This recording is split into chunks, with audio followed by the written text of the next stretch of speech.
Hi, everybody. Welcome to the technology assisted clown car goat rodeo called the Stratosphere Lounge. I'm your host, Bill Whittle. Um, we've talked about this before. Normally, I get a little more upset than this. I'm somehow sublimely calm today. Uh, we keep using the same software, and I keep hitting the same buttons, and sometimes it connects to Twitch, and sometimes it doesn't. And most annoyingly, this happened to me a couple shows ago. I tell it to connect to Twitch, and there it is in the stack, and I go live. It's like, there's no Twitch. Why? Oh, because there's a little toggle switch just barely there. You got to make sure that when you add Twitch, you're adding Twitch. Anyway, here we are. So that's all behind the scenes. Those of you who are watching the show on Stratosphere Lounge on YouTube as a recording don't have any time for that kind of nonsense. Just consider the show perfect, and everything will be just fine. Oh boy, Marisha Dark too soon. At least we're not streaming from a submarine. Now, can somebody please? Kobo Bunny is saying that it's muted. I'm hoping it's muted for him. Everybody else seems to have me here, because otherwise, the comment section would be a fire, as we say. Okay. Well, anyway, I think the things on everybody's mind, certainly on my mind, is 6 hours ago came the announcement that that they discovered a debris field well clear of the Titanic debris field, and the 5-man submersible, by all accounts, was crushed on the way down. The latest I heard was that the debris field is consistent with a in-column implosion. Aesop's Retreat, who's a smart fellow, says it looks like it was 1,600 feet off the surface. Off the bottom. So they never got to see the Titanic. So there's a lot to talk about here, and I'd like to spend a little time talking about it.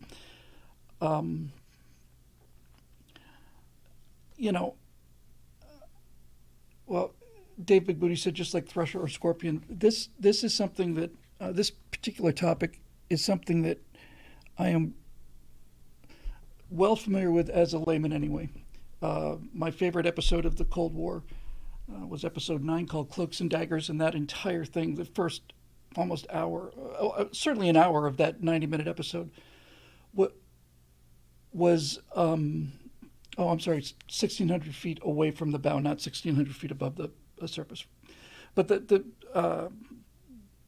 large part of that episode was about Project Azorian, which partially successfully raised a Soviet conventionally powered missile submarine from the bottom of the ocean, 16,000 feet down. Titanic is almost 13. And the beginning of that episode had to do with submarines, just lots and lots of stuff on submarines, Nautilus and skipjack and all the things that were necessary for nuclear powered submarines, and talked about how horrible the early Soviet boats were. The first Soviet nuclear sub had some real problems, and mostly spent its time in port. But their first ballistic missile sub, K-19, Hollywood says they called it the Widowmaker, but that's not what they called it. The sailors on board K-19 called it Hiroshima.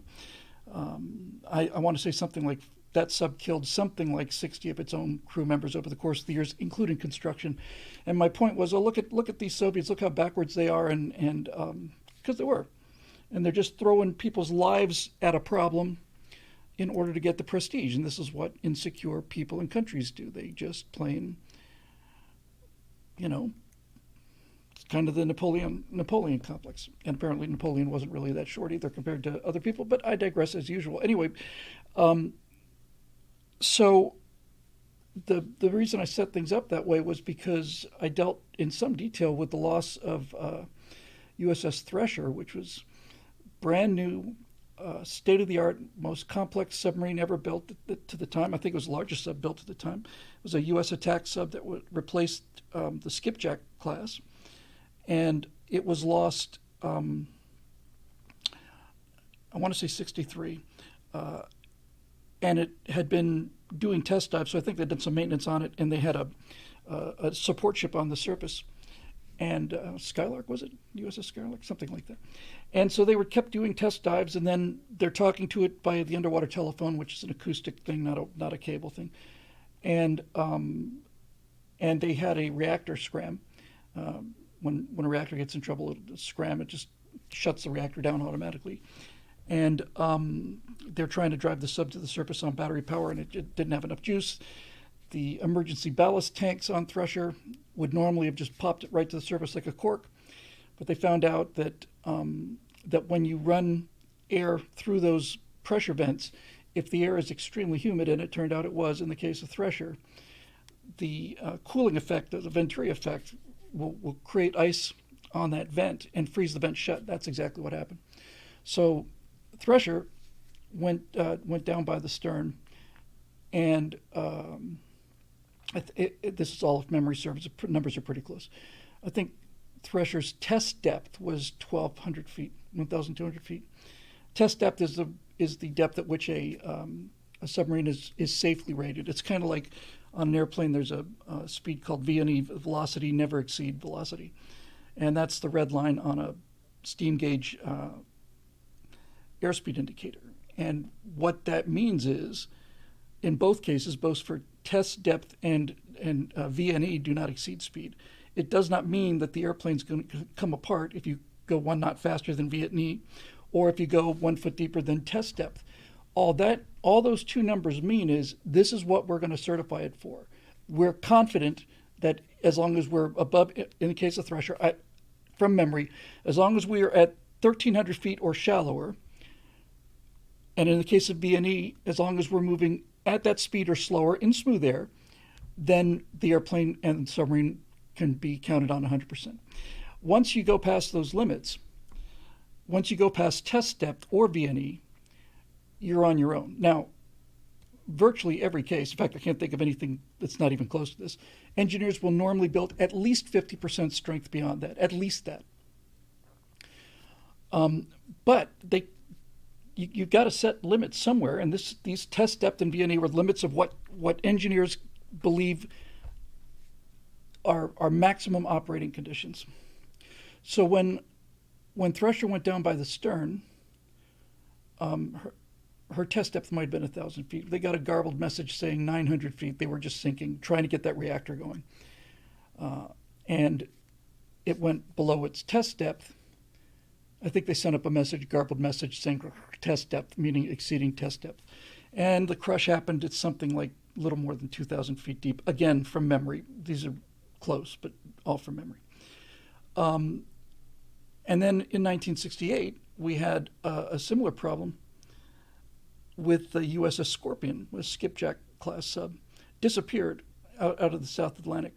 Unlike the Thresher, which was directly underneath a U.S. support ship, we didn't know where Scorpion was. And there's some interesting theory behind how we found it in terms of dispersed intelligence. We're not going to get into that here. The Scorpion was apparently doing exercises near the surface. Looks like the battery compartment might have vented hydrogen, had an explosion on board, and so the Scorpion went down, I want to say in, I don't know, I think Thresher was 8 or 10, Scorpion was 10, 11, something like that, deeper than Thresher, around the distance of the Titanic. And when they found the Scorpion, and this is the part that bears on the loss of the submersible today, as we record this. So the Skipjack class was the first nuclear-powered, modern-looking hull, extremely hydrodynamic, rounded bow, completely smooth, just the sail sticking up, big sail too, cool-looking sub, and fast. And so the stern of the Scorpion tapered to a much larger degree than modern subs like the Los Angeles class. Kind of was a cone shape and tapered to the propeller in the back, and then the dive planes and the rudders. And when they found the wreckage, that entire stern section had telescoped in. It had failed along these lines where it begins to narrow, and the entire stern section was crushed in, And it was crushed in so fast and so hard that it left the propeller and the drive shaft there. In other words, it moved so quickly that it didn't take the drive shaft or the propeller with it. And I've known for as long as I've been studying submarines that things happen instantaneously or near instantaneously. I thought, oh, it's going to be relatively quick. It wasn't until I did the research for the Cold War that I realized how quick this is. This is a number that is truly unbelievable. It just happens to be true. The calculations done when Scorpion's hull was found showed that when Scorpion exceeded its test depth and when it finally got to crush depth, which was probably around 3,000 feet, not 10 or 11,000 feet where the Titan was, it was calculated that that stern section compressed into the rest of the hull at a speed, the section was moving at 2,000 miles an hour. That's what that pressure did. 2,000 miles an hour is how fast those back bulkheads came into the body of the sub. So in those circumstances, to say that death is instantaneous, you could be morbid, but you could be shot. You'd be shot in the head, and you could still be conscious for a while. In this case, you're just physically annihilated, and the total duration of that event, in the case of Scorpion, I want to say was 0.11 seconds, so 11 milliseconds, a little more than 1/10 of a second. And I did a quick calculation, found out that, or research, I didn't do the calculation, that the fastest measured human response time was Usain Bolt, who was off the blocks in motion 0.13 seconds after the pistol shot. So that's the fastest reaction time ever recorded, is 1/10 of a second for Usain Bolt between when he hears the shot and when he starts running. And this took 0.13 seconds. So this test depth crush of Scorpion took place in less time than that. So it's not only that they didn't feel any pain, it's not even that they didn't even know really what hit them. It's just they're there and they're not. There's no unconsciousness. There's no awareness. The signals from your eyes don't have time to get to your brain, let alone process it, before you're just completely annihilated physically. It's if they did not know, and I'm hoping this is the case, and I suspect this is the case because these things don't happen incrementally, I'm virtually positive that they were on their way down to the Titanic. They were in the middle of a conversation. They were all excited. Everybody was happy. Nobody knew there was a problem. They were just getting finally close to the bottom. An hour and 3/4 had gone by, and they're just in the middle of a. That's it. Just gone. Now. There are obviously a lot of things as a result of this particular dive, and all of these things bear talking about. I want to talk about several of them. We did a Scott Ott segment recorded on Tuesday morning, was released this morning, and when I posted it last night around midnight for 6 a.m. 6 a.m. Pacific time post on our website and on our email list. I knew by then that there was no chance of rescue because that was when the oxygen would have definitely been gone. But I had a flurry of a thought saying, it's not the oxygen, that's not the problem. And there was a group text going around earlier today, just before the press conference, where a person who I'm very proud to call a friend and really astonished to call a friend, not just Bert Rutan, but his brother Dick, was in typical Dick Rutan fashion. His call sign in the Air Force was Killer. He doesn't mess around. Dick Rutan is a straightforward, all-American hero. And he's one of the people I did in America's Forgotten Heroes. Dick said, Dick had worked on trying to set he circumnavigated the globe in Voyager, unrefueled flight around the world in the Voyager built by his brother Bert. And honestly, for the life of me, I can't remember if it was before or after, but I'm virtually positive it was after. It might have been both. But Dick also spent a significant amount of his life trying to get to go around the world in a balloon. Now, you don't do that in hot air balloon altitudes. You do that in research balloon altitudes. You're talking about 60, 70,000 feet or higher. And Dick was saying, and the reason Dick knows this, you see, is because Dick had to build a capsule. He had to build a capsule. It's so close to a vacuum that it might as well be a vacuum. And he had to build and design this thing. And Dick clearly said what had been just buzzing around the back of my head, like, this oxygen's not the problem. The oxygen's not the problem. If you saw Apollo 13, you know that the problem wasn't that they ran out of oxygen. What nearly killed them was they could not scrub the carbon dioxide out of the air. So it wasn't a question of them having 96 hours of oxygen. That's how nobody in the news talked about this. No one talked about this, ever. But during that entire, the last 3 or 4 days of hope and bangings and all the rest of it, I don't know what their total time was with the CO2, but it would have been less than 24 hours, I'd be willing to bet you. And I don't know what exactly their carbon dioxide scrubbers were capable of, but without a doubt, carbon dioxide poisoning would have killed them before the lack of oxygen did. And fortunately, they didn't have to deal with that. As I mentioned a few minutes ago, it's not just that death was sudden. Death was they simply were in the middle of a sentence, and that's it, gone. I don't think they worried. I don't think there was a moment of fear. I think they were filled with enthusiasm and hope and excitement and getting close now. We're going to get close now, and then just boom.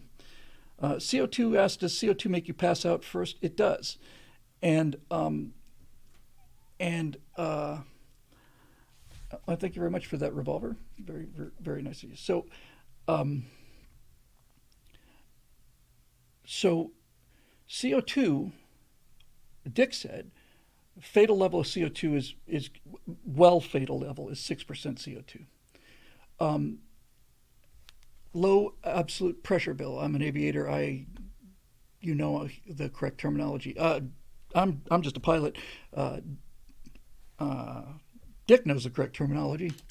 I don't know what the low absolute pressure means, honestly. I've never heard the term before. I can figure out what it means because I know what low means, and I know what absolute means, and I know what pressure means. However, here's the thing, right? Let's just say that they had sufficient CO2 scrubbers.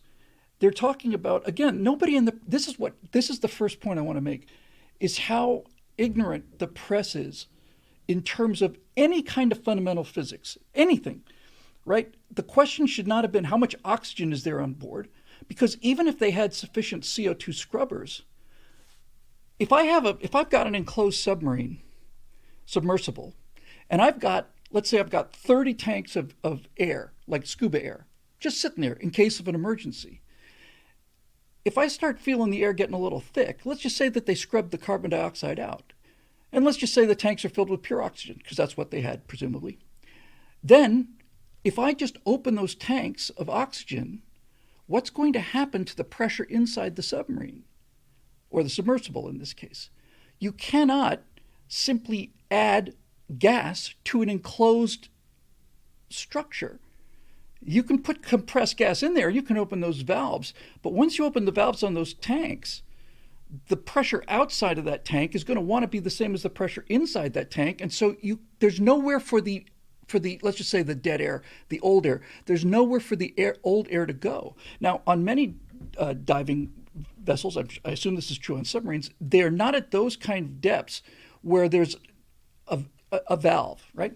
A simple valve is not going to fail. But that design of that vehicle, and we'll get to that in a minute too, there's no way to put it. There's nowhere for the air and the extra oxygen to go. So I never heard CO2 mentioned. I never heard that overpressure thing mentioned. And all I heard was, okay, well, we're down to the last 48 hours. Now we're down to 6 hours, as if this guy who had a fairly cavalier attitude about a lot of things, which I also want to talk about. As if 96 hours, because honestly, one or two news agencies, I think one of the British newspapers, basically had a countdown clock, right? And it's like, okay, we're at 93 hours and 42 minutes. And right at 96 hours, that's just absurd, right? That's just absurd. Now, there's some other things that are going on here. We were able to locate that sub, the Russian sub. The Soviets sent out their entire navy searching for it. 16,000 feet deep in 1968 is. They didn't know where it is. That's the purpose of a nuclear sub, is to go out and get lost, a ballistic sub. So they searched an area the size of the United States with much more primitive technology, didn't find anything. But we did, the U.S. Navy did. And the reason the U.S. Navy did is because by 68, we had in place around the world a series of hydrophone listening stations that make up something called the SOSUS system. And SOSUS is a series of underwater listening stations. I used to think they were like microphones. The things are like this, it's giant grid. It's the size of a bus, you know? And we were able to tell where that Russian sub was with a relatively high degree of precision, because the sound of the implosion was something that we could triangulate. We had measuring stations all across the Pacific, all around the world. And when you hear a sound, you get a bearing on that sound, you get two different stations, you got a pretty good fix, you got three different stations, you got a real good fix. So that got us close enough for the Navy to take, was it halibut? I think it was halibut. Halibut was a U.S. sub that, a conventionally powered sub. I'm virtually positive it was a guppy sub, a conversion of the World War II fleet submarines. But in any event, halibut was special because halibut had a huge bulge on the nose. And halibut had that bulge because the first ballistic missiles launched from a submarine were flying enormous, bigger versions of the V-1 buzz bomb, called a Regulus missile. And to launch that thing, the sub had to surface, and then the crew had to come out, and they had to crank open the doors to this enormous, bulge in the front there. They had to winch out these Regulus things, bring it back towards the sail, get the wings on or unfolded or whatever they had to do, crank this thing up to an angle, light that candle, and off it would go. And that's not exactly stealthy, but it's better than nothing. So the halibut had room for two Regulus missiles, and when it became clear that wasn't working, and the Navy started on the Polaris submarine missile, which is an actual ballistic missile, can be launched from under the water, sub-launch ballistic missile, they found out that halibut had this enormous hangar that had been used to keep two Regulus missiles, and they weren't carrying Regulus missiles anymore. So when they decided to go looking for this Russian sub, K-128, I think, 129, they found themselves a submarine with this enormous open space, which they called the Bat Cave. And they put the most powerful computer in the world at the time on board there, and a bunch of other scientists. And halibut, being a traditional submarine, or any kind of submarine, our most advanced, take a Seawolf class, Virginia class sub. I don't know what the crush depth on those is. I bet the test depth is somewhere around 2,000 feet, and I bet it would probably make it to 3,000 or 4,000 feet, but it's not going to 12. So halibut had a general area, and then they had to swim this search pattern, much like what we've been doing for the last couple of days, but halibut did it for weeks, if not months. It was towing a sled, basically, unmanned, unpressurized sled, and it was keeping the sled about 30 feet off the floor of the ocean and towing it. And here's the thing that really is impressive about that, is that they weren't looking at the images, because the halibut's up here at, let's just say 1,000 feet deep, and it's got a cable that's going down to the ocean floor, which is at 16,000 feet, so 14,000 feet, and then long as well. So it's towing this thing, and you think, okay, well, when they go over it, they'll see they'll see it on TV, but there weren't TV cameras on it. It was taking photographs, which means they do a search pattern, and things click, click, click, click, click, taking pictures. And they have to winch this thing in, take the film out of it, run it into the darkroom, which they had room for in the Batcave, develop the pictures in a darkroom. You just watch them coming out of the emulsifier, or whatever, the fixer and all that stuff. Blank, blank, blank, blank, nothing but seafloor. And then finally, after several weeks, if not a month or two, here's K-129. And then they had to record, obviously, where they were when that picture was taken, and then they found it. Okay, so there you go. This whole thing is that the Soviet sub was found because we have these systems on the bottom of the ocean. We've had them since the mid-'60s, and I'm really quite confident that they have not gotten less sophisticated over time. The analysis of the Scorpion and the Thresher and K-129 was done by a naval acoustics expert, and he just basically pulled the tapes. And this is how these calculations were made, and the story of what happened on K-129 is really, really astonishing. Worth seeing that episode if you can do it, or listen to it on the podcast, because might as well. So I'm familiar with the basics of this whole thing. And I'm also familiar with things like aircraft construction, and I happen to know the greatest aircraft designer ever lived, and his brother, who's arguably the best pilot who ever lived, Mr. Velvet Arm himself, so the Rutan brothers. And I've been around these people long enough to have some kind of insight into this. I've flown an airplane that was constructed by an individual. It was an experimental airplane, long easy, loved it.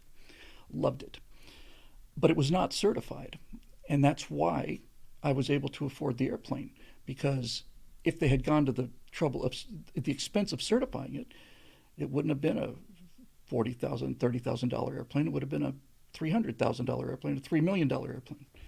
So I've flown experimental aircraft, and I think this is one of the most American rules and regulations that are left in society.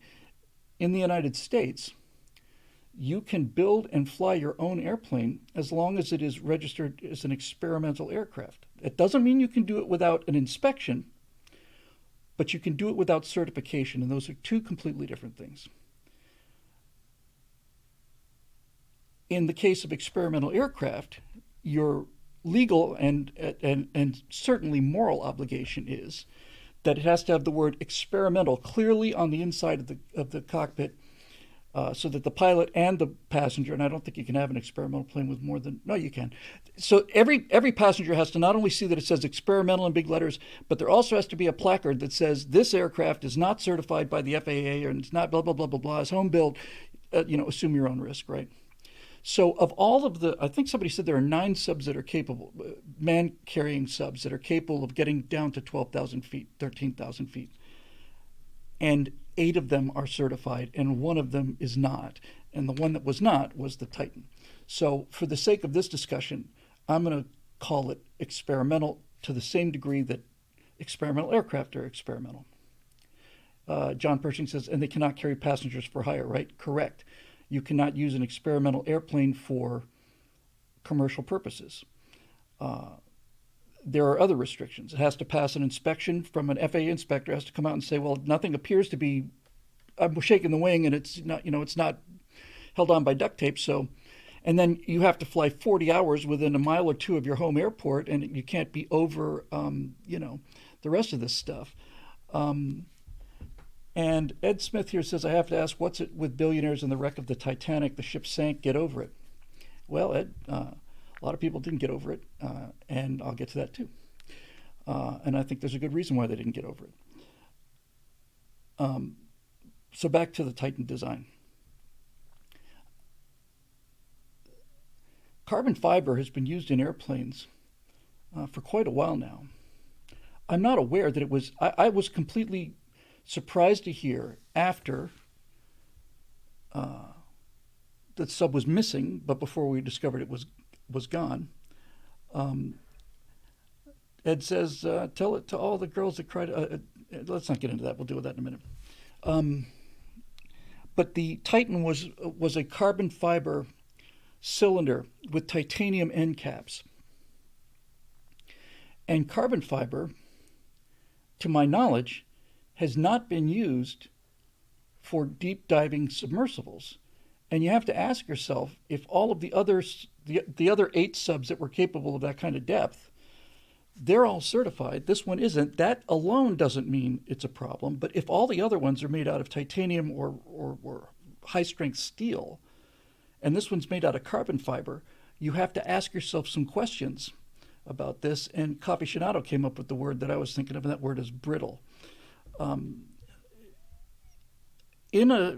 been on board a nuclear sub. I've been 600 feet below the surface of the Pacific Ocean, doing 20 knots. You might as well be in a Denny's. There's no way to know that you're moving at all, and there's no way to know you're underwater. And at 20 knots, which was on the repeater there, so everybody could see it, the USS Pasadena wasn't even breaking a sweat. It was just a walk. But when you take a conventionally powered sub whose operational depth, for the sake of the argument, is around 1,000 feet, that's generally close enough. What they'll often do for new sub, and by the way, it was always submariners. I've heard submariners. Now I'm going to go with submariners just because of submarine.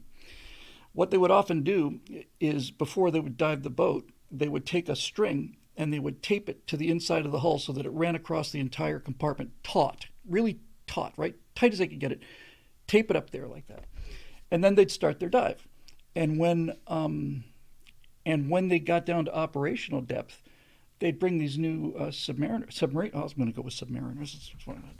They bring these new submariners into this compartment, and what they would see is that the string, which had formerly been taut, had a huge bow in it. It was just hanging loose, and the reason it was hanging loose is because the pressure had actually shrunken the size of the sub that much, so that this formerly taut string has now got a significant amount of slack in it because the hull is being pressed that hard. The reason I bring this up is because steel is relatively flexible. It doesn't seem like it if you're about to get hit in the face with a piece of it, but it is actually relatively flexible. I don't believe carbon fiber is.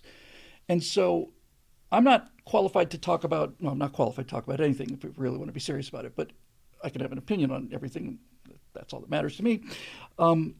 So carbon fiber, I'll put this as simply as I can. If carbon fiber was a good choice to be going down to those kind of depths, it seems to me that other people with bigger budgets, like governments, would be building submarines out of carbon fiber. But they didn't, and that's telling me something. They found it's a carbon fiber cylinder with just there's nothing on the damn Titan. It's just a pressure hull. There's not a hatch on it. I'll get to that too. And from what they found of the wreckage of the debris, my understanding is it's still relatively new, but they found at least one of the titanium end caps, which means that from what appears to be obvious now, but it seems extremely likely that what happened was that the carbon fiber cylinder collapsed. That failed and blew the end caps off of that thing instantaneously. And so now we get into the whole business of this particular company, or at least of the CEO, who died on the sub. And I don't mean to impugn. I certainly don't mean to speak ill of the dead, but there are lessons to be learned here, and we need to talk about them. So his attitude was very concerning to me, and I knew nothing about the guy prior to the news of the sub went missing. I found out about it. Went missing on Sunday. I found out about it on Monday. Hang on a second. I want to get this right here.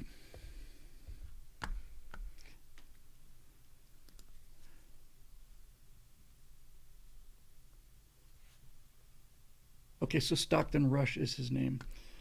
Ocean Gate, that's his company. Now, I want to be really clear about this. There is a great deal about Stockton Rush from the very limited amount I know from him, but I've been looking at nothing else for the last 3 days, like many people. There's an awful lot about Stockton Rush that I admire very, very, very much and should be applauded. He's an entrepreneur. He's an engineer. He is providing a service that people will pay for, and he's running a business. All of those things. We'll get to that aspect of it too. It is not a trivial thing to build a submarine that has made, I think they've made something like 40 successful dives to the Titanic before this one. And so that, all of that stuff is, I think, to be applauded. And just the fact that you're willing to do it in this day and age is impressive to me. There's nobody who died on that sub was not aware of the risk. Nobody on that sub was unaware of how dangerous this was. With that said, there was a lot about Stockton that appears to me to, in retrospect, appears to me to be troubling and troubled a bunch of other people too. The first example is he decided to build this thing out of carbon fiber to save money, and it's a lot cheaper than titanium. And so he assumed that this would work, and that assumption ended up killing him. But it did work for 40 dives or something like that. The problem with carbon fiber, too, is it's extremely difficult to detect a fault. In steel, you'll generally develop a crack on a pressure riser or something. It's a microscopic crack that get bigger.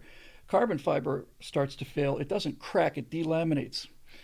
And that will destroy the strength, and that's the end of the sub and you as well. But it's very difficult to detect these kind of things. So anyway, he built this submarine.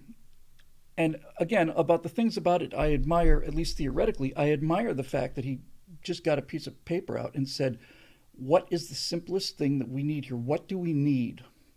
He's going to try and run a business taking people down to view the Titanic, and I'll get to the Titanic. But what do we need? And what he came up with basically is we need a shell that doesn't crush. Anything else about that is relatively simple. We just need a shell. Miles S. Probably came a little bit late. Were they aware? Did they ask? Did they ask the right questions? Yes, and they had to sign a waiver that apparently in 3 places said this can be dangerous or fatal.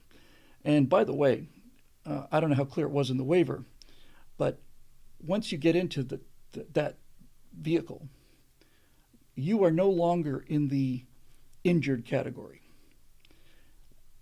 Once you get into that vessel and they bolt you in, you're no longer going to be injured on this. You're either going to come back 100% happy, healthy, or you're going to die.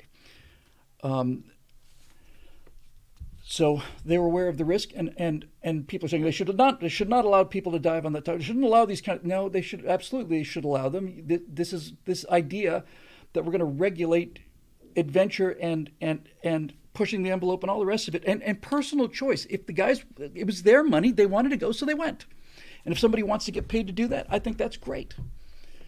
That's not the problem. The problem for me is not him running this company. I admire him for running the company. I admire him for having an economic model. I admire him for developing and designing his own vehicle. I admire him for being on board the vehicle. I admire him for all of those things. But there are things about him that I do not admire. And prominent among those was from the interviews I've seen, a fairly cavalier attitude towards risk assessment.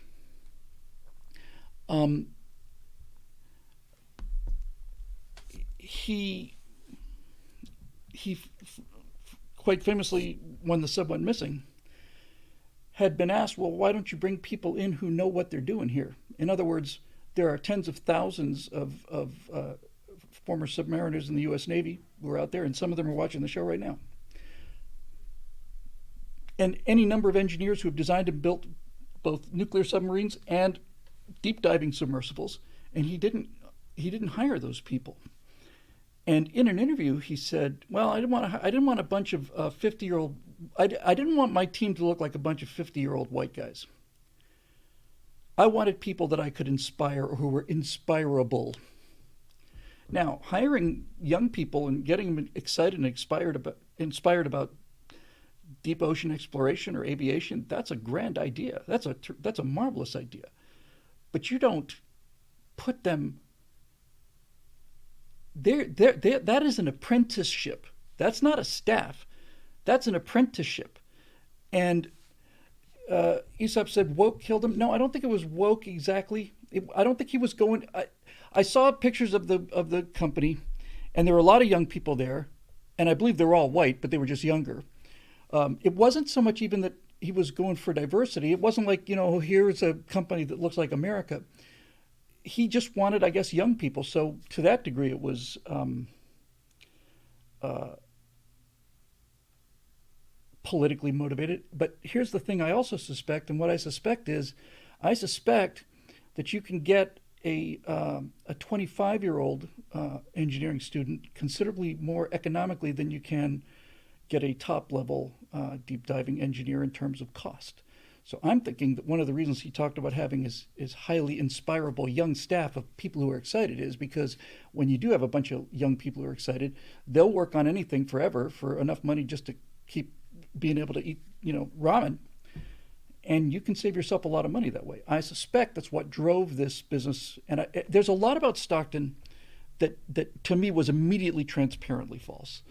And this worried me. And chief among them was when he was talking about Ocean Gate, his company, and diving on the Titanic, he was constantly saying things like, well, we're just going down there. Mostly we're going down there to do the science. We're going to dive repeatedly on the Titanic. We'll be able to, it's an artificial reef. We'll be able to measure the growth of biological life. We'll be able to document the rapid and accelerating degradation of the wreck. And he kept, and he said verbatim, it's not that these guys aren't really tourists. I think of them as crew. And that is transparently false. That's just transparently false. The people on that submarine were tourists in the same way that the people who fly on Blue Origin or Virgin Galactic are tourists.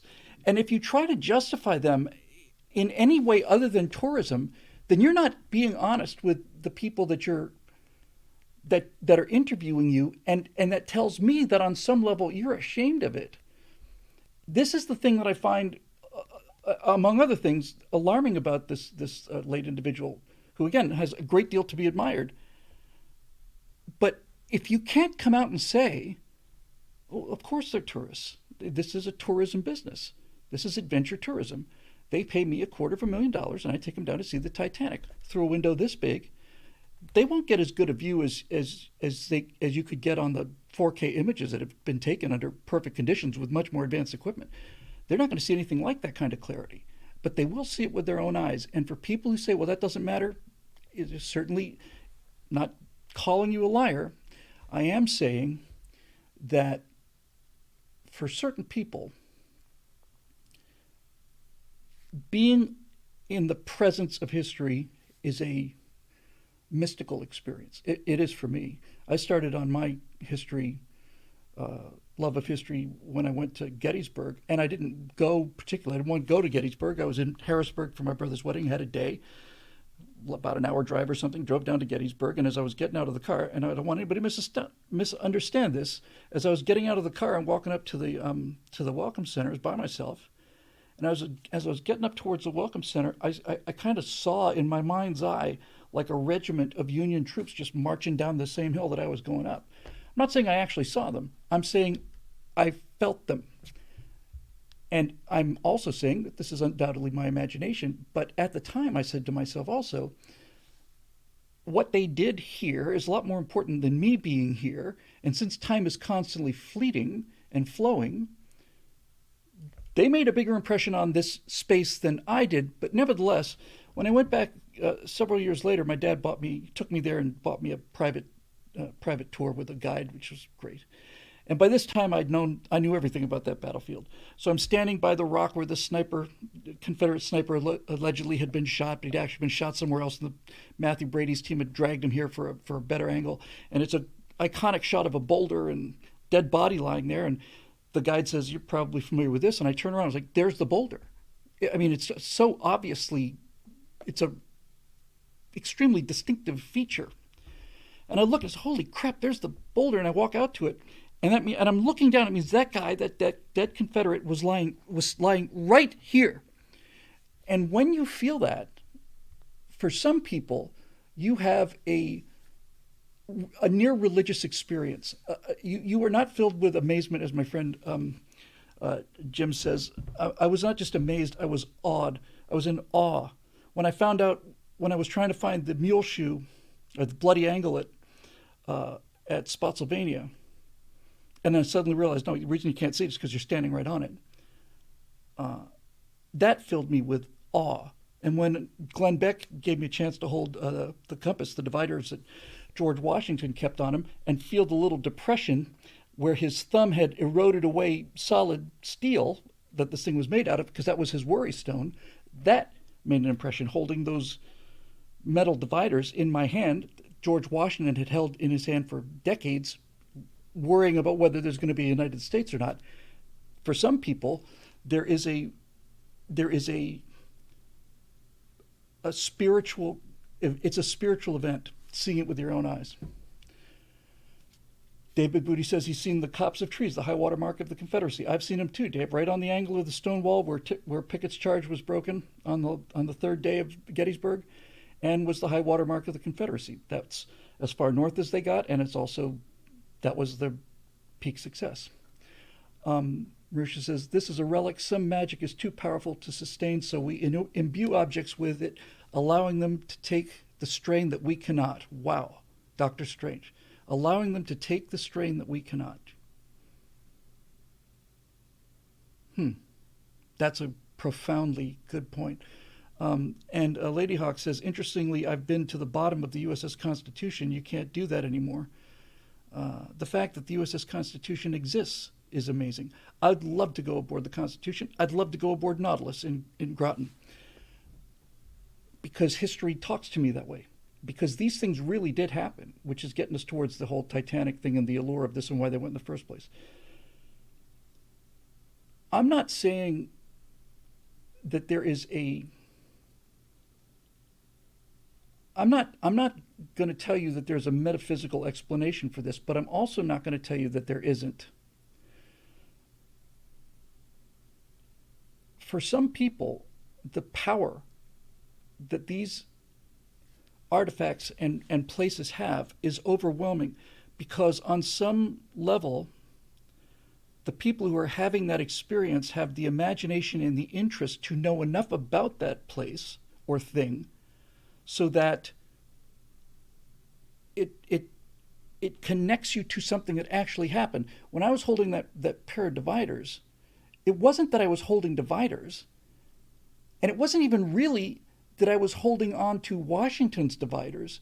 What I was doing, I'm realizing this in real time. When Glenn Beck handed me those steel dividers that belonged to George Washington that he used for decades to worry his way through, America, when I was holding that, it wasn't like, hey, this is Washington's dividers. What it was proof that Washington was real. That's what it was. I hadn't realized that until just this moment now. But that's what it was.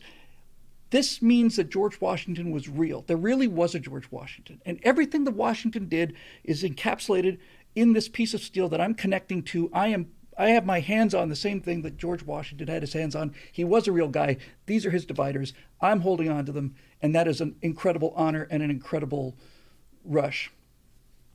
Gettysburg has that power. I think in one of my essays I mentioned this, where you can say,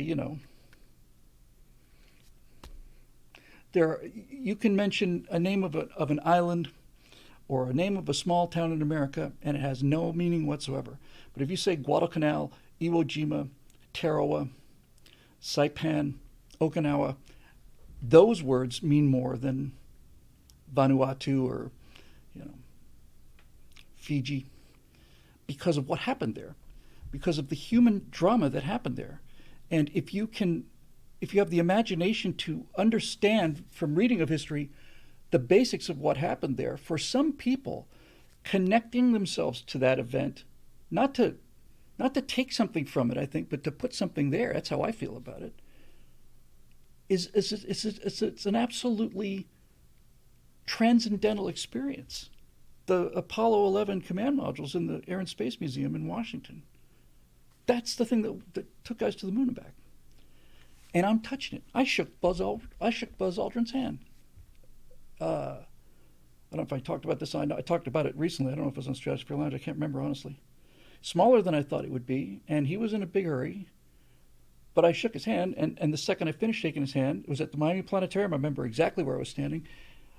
Just outside the box office, shook his hand, and he left, and I was 16, 17. And I'm thinking, that hand that I just shook has been on the ladder of the lunar module. That hand that I just shook was the hand that was doing the salute in the picture. The fact that I shook Buzz Aldrin's hand means that Buzz Aldrin is a real guy and that what he did is real. Ed Smith says, I'm seeking religious experiences. It's an interesting observation, Ed, or Edward, because I'm not seeking them so much as I want them to find me. I know that sounds bizarre, but that's it. I'm not going around looking for these experiences. I like to read a lot about a lot of things that really happened, and some things really do move me. When they found the wreck of the USS Johnston, hero of Taffy 3, I was profoundly moved. It was the deepest shipwreck ever discovered until a year later when they found the wreck of the USS Samuel B. Roberts, which was also lost during the Battle of Taffy 3, not far from there, which is now the record for the deepest shipwreck ever found. Titanic's at 12,000 feet. Samuel B. Roberts, I want to say, is at almost 20. But if you have to allow these, you don't have to do anything. If you allow this connection to be made, you'll never get it out of your bloodstream. You will become a history fanatic. And I became a history fanatic because of the emotional experience I had starting at Gettysburg and then at every other Civil War battlefield I've been to, and I've been to 15 of them. So now we come to yet another layer of this thing. The commentary over the last several days is pretty much binary. Virtually all of it is binary. It's either those poor people, I'm praying for them, or serves them right, the rich bastards. Think of what we could have done with that money back here. They said that about the Apollo program too. Think about what we could have done with that money. Well, what we could have done with that money is we could have built more housing projects that are the worst places in the world and were bulldozed down because they were so unimaginably violent and dangerous and horrible places to live. We could have done that. We could have done a lot more giveaways. We could have done a lot more other things. But in the case of the Apollo program, you can at least make the case that you should have spent that money on social benefits. In the case of these people, you don't have that luxury.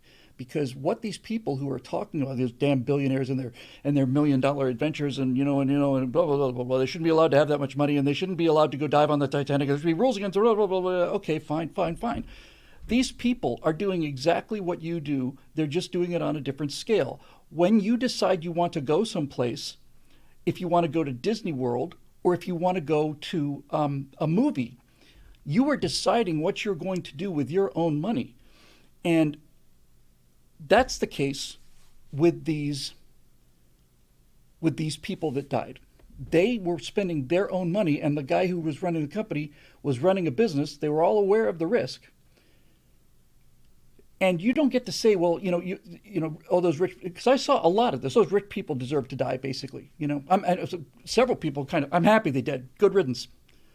Okay, if that's the way you want to live your life, if you're just so full of envy and bitterness and resentment and self-loathing for your own sense of failure, then rock on. But my opinion on this is, how much money do you have to make in order to become an evil person? Where's the cutoff point? I'd like to know. It'd be handy information to have. What is the dollar value beyond which you become an evil, horrible person, and below which you're a virtuous, good person? Where is that dollar value? There is no dividing line. It's just plain envy. So these people use their own money.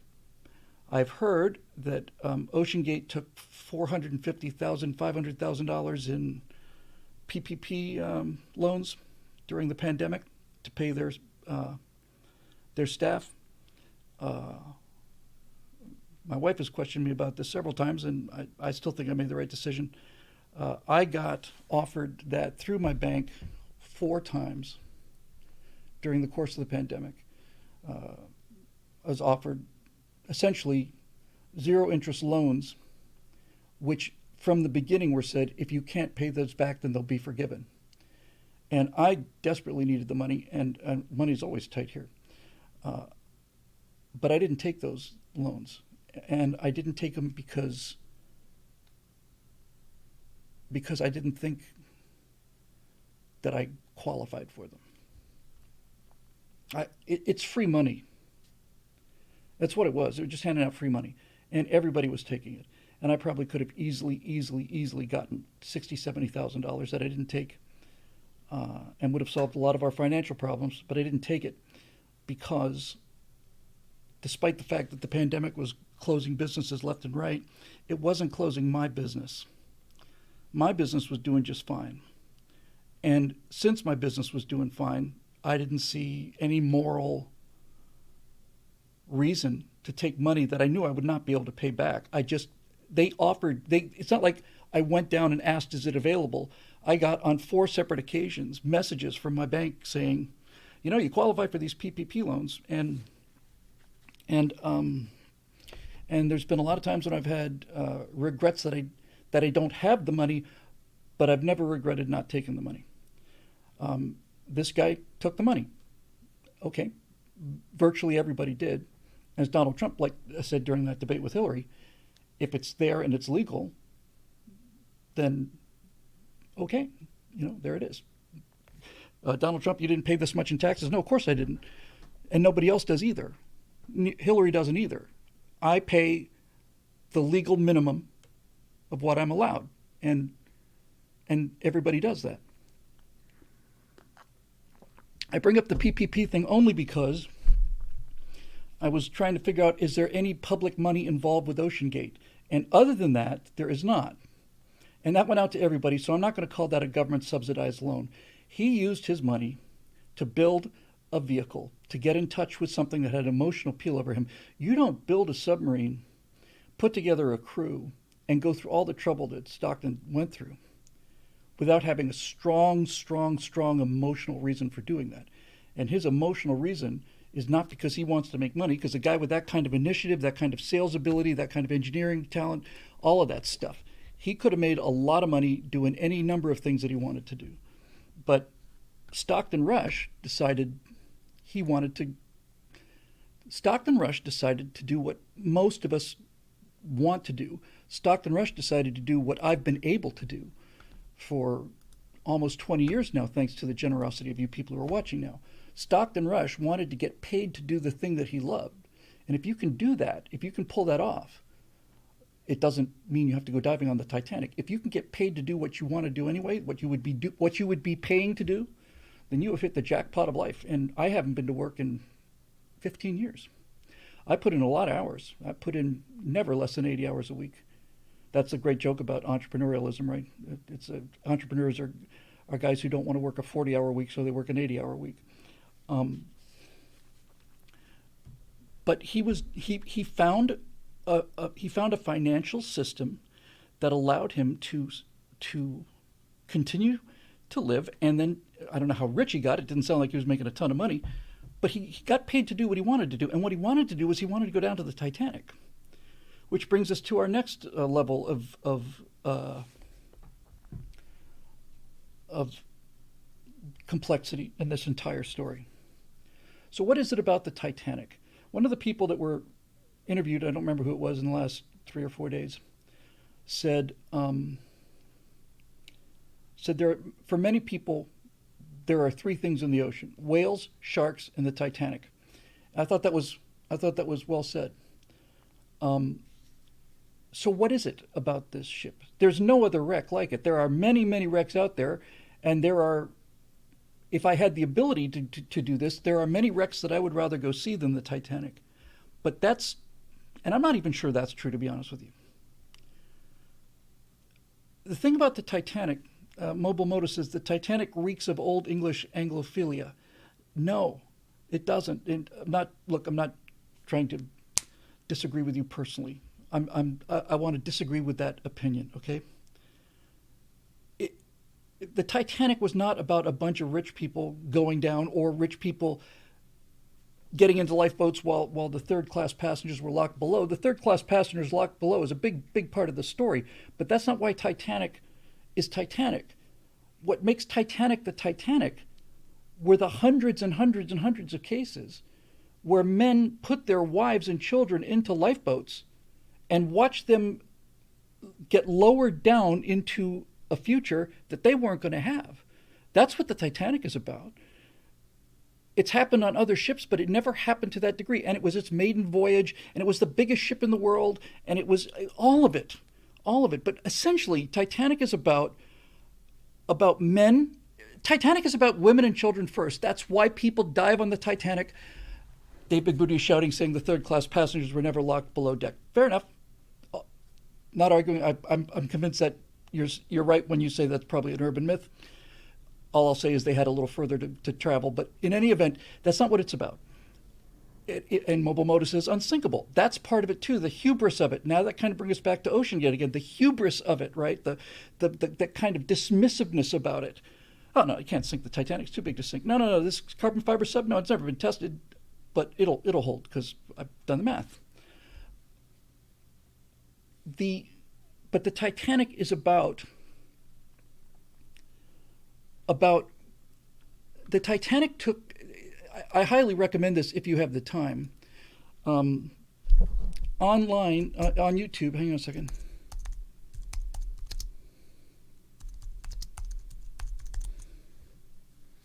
Okay, if you have the time, I cannot recommend this highly enough, and you really do need to do this in real time. You can find on YouTube a recently upgraded version of the Titanic sinking in real time. It takes just a little over 2 hours, if I remember correctly. And if you watch it in real time, you need to invest 2 hours. You have the ability to fast forward, but if you do, you're missing the point. For the first hour, there is no obvious problem. They're down by the bow, but there's no. I mean, you're looking at, if you watch an hour, the first hour of the Titanic sinking in real time, it's a boring hour, but you got to sit through that whole hour, because if you don't, you won't appreciate the scale of what happened. That's why it's interesting to see it in real time. So there's a whole hour where it's like, oh, got a hole in the boat. That's going to be something to deal with when we get back to port, but that's going to cost a lot of money to fix. And then in the second hour, things start to happen, and then they happen faster and faster and faster, and the catastrophe accelerates exponentially, so that there's more drama in the final 3-5 minutes of the Titanic by far than there were in the other 2 hours of that event. But the reason people want to go to Titanic is because of the women and children first, is because of guys like Wallace Hartley and the 6 or 7 people who were with him. Wallace Hartley was a young, healthy man who had as good a chance to survive as anybody else. And Wallace Hartley, when the ship was well on its way down, when you watch it in real time, you'll realize that when Wallace Hartley, who was the band leader on board Titanic, when Wallace Hartley said to his fellow musicians, "Hey, everybody, man, every man for himself, but I'm going outside to play music to calm people down." And I believe he was a violinist. And so when Wallace Hartley went out there, every single one of the remaining members of the band went with him, and those people played music to calm the terror, the raw terror of it. That's why people dive on Titanic, is because of the terror of it. Unlike the people, this is turning into a really interesting discussion, if I do say so myself, unlike the people on board the Titan, for whom that particular spot of ocean is instantaneous, middle of a sentence, no worries, no fears, no, oh my God, nothing. Just in the middle of a sentence, gone. But the reason they went to Titanic is because Titanic was the opposite of that. Titanic was at least a solid hour of, okay, now we have to decide who's going to live and who's going to die here. And when people say things like Anglophilic, almost like a fetishistic kind of thing, I'll if that's what it is, I'll plead guilty to that. I think that what happened on the Titanic has the effect it has on people, because I think it was one of the most arrogant and hubristic, and at the same time, absolutely and arguably one of the most noble things that have happened to human beings ever. It's all there, all of it. The cowardice is there, the heroism is there, the hubris is there, the hope, all of it. It's all there. And when you see, I have not had this experience, and I even if I was given a chance to do it on a highly rated sub, I'd give this serious thought. I would I feel I'd be 100 times more worried about going to see the Titanic than I would be about going into orbit, as far as my personal safety is concerned.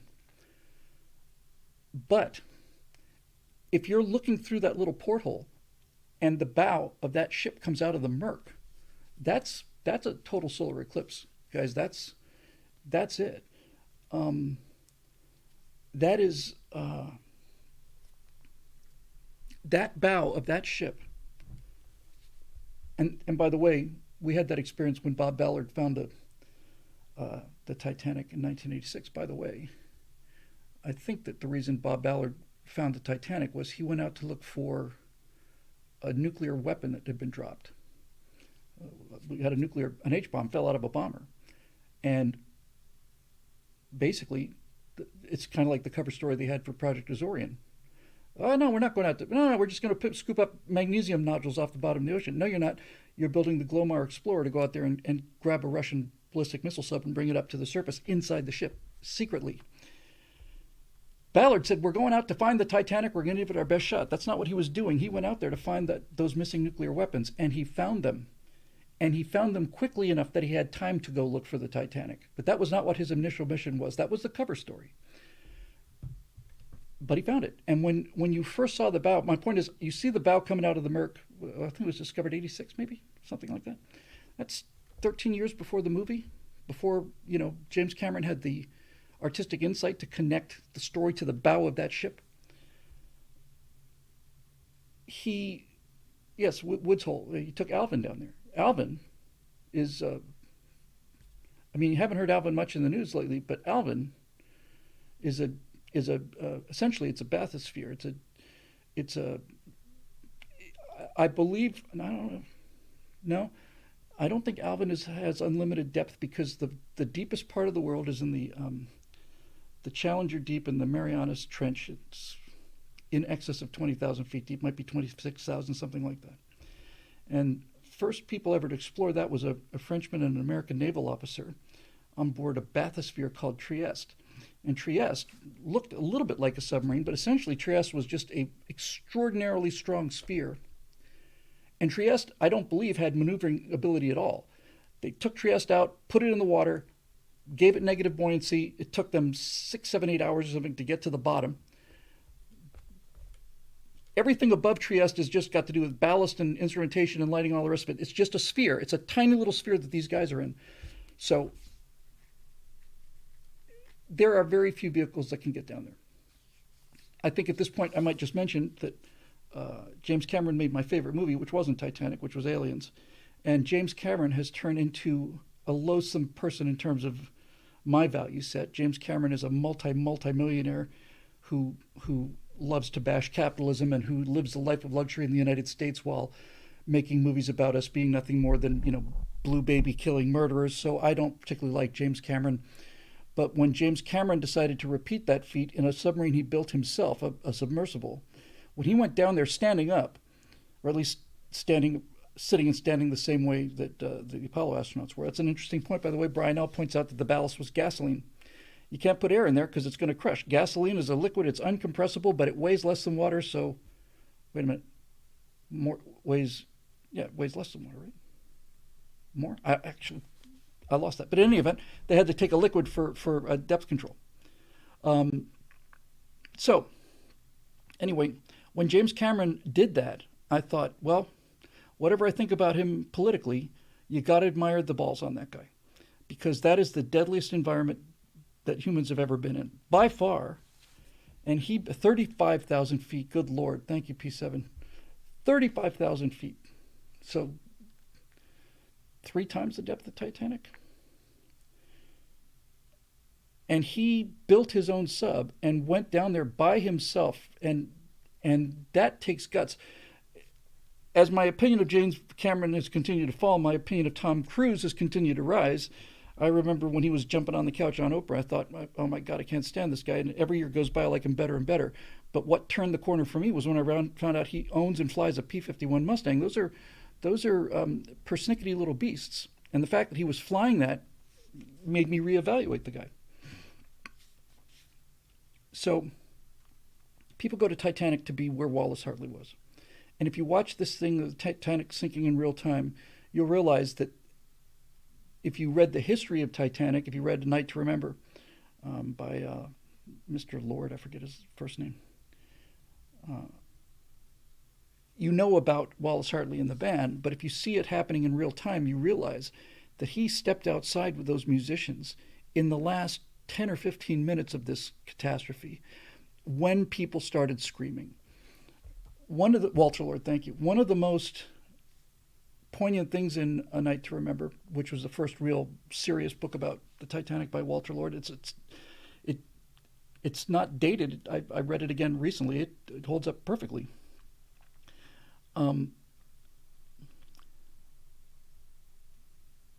Walter Lord, who wrote the book, 60s maybe earlier. No, it must have been earlier. In any event, of all the things that are in that book, the one that never ceases to make my skin crawl is Titanic survivors said that the one thing that they couldn't handle was going to a baseball game or a football game, because whenever somebody hit a home run or scored a touchdown, that sound of tens of thousands of people screaming at the same time took them immediately back to the Titanic. So think about that for a minute, right? That sound, that roar, when you're at a really high pressure, heavy stakes football game or baseball game, and your team hits the winning home run or the winning touchdown, that roar, that's what the survivors of the Titanic couldn't bear, because that's what they heard. There were 1,500 people in that water, and they were all screaming at the same time, and they weren't just screaming when they got in the water. Once that list really started to develop, like I said, watch it in real time. Nothing happens. Hey, wait a minute, and then it's over like that. Boom. But when that bow is really going under, and it's clear that this thing's going to sink, there is nothing but screaming by hundreds and hundreds of people, just screaming all the time in terror. That makes a psychic impression, I think, on our collective unconscious. I don't know whether such a thing exists. It's just the most illustrative example I can think of. So just think about that for a minute. Just close your eyes and imagine that sound, right? That sound, and then you're in a lifeboat and you look up and you see this astonishing spectacle, the largest thing ever built that moves, going down with all of that screaming and terror and the occasional gunshots and all the rest of it. And by the way, there's another video out there on the Titanic, and I don't have the link to it, although I'm sure somebody will trot it out for us here, that it didn't show the Titanic sinking in real time. It showed the Titanic sinking under authentic lighting conditions. Half of the people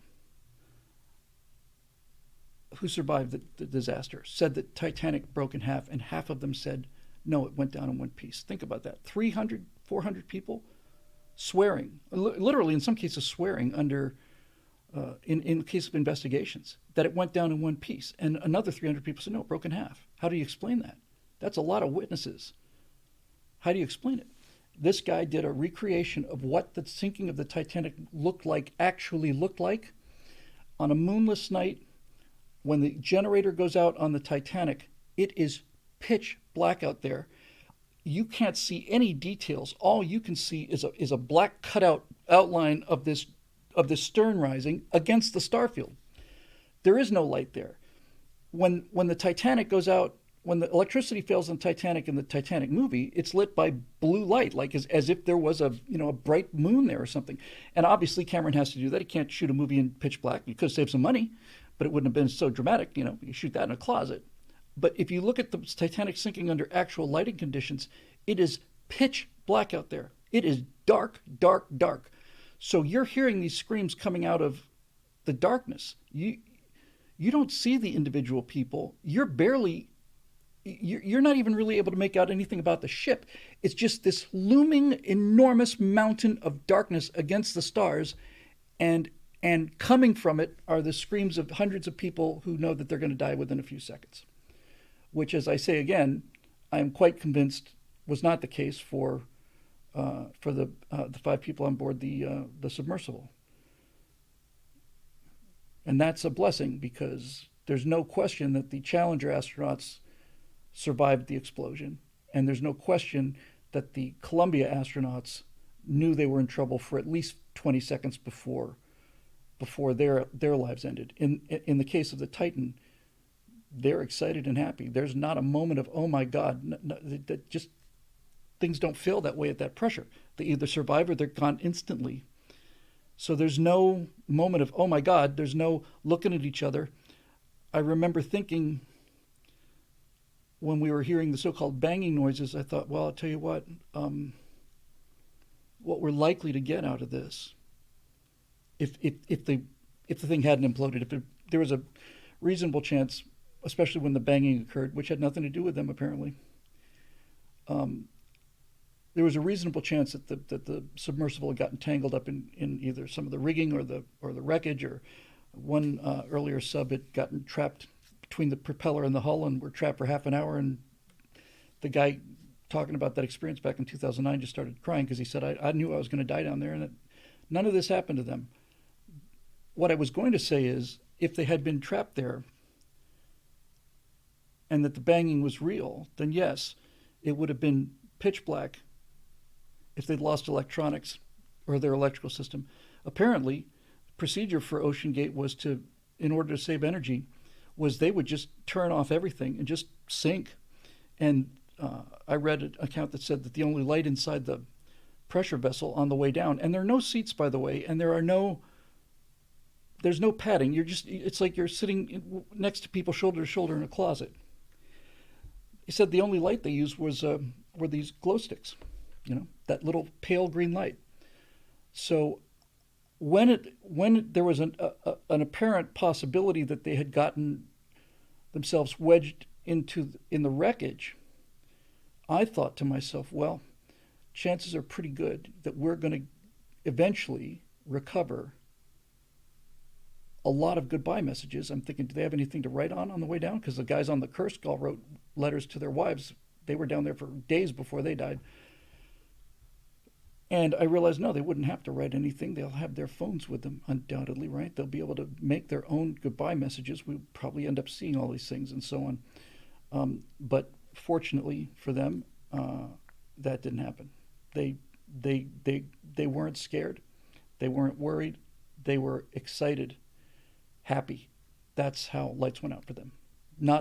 I'm utterly convinced there was not a moment where they went, hey, wait a minute, or hey, we got a problem. It's just right in the middle of the conversation, gone.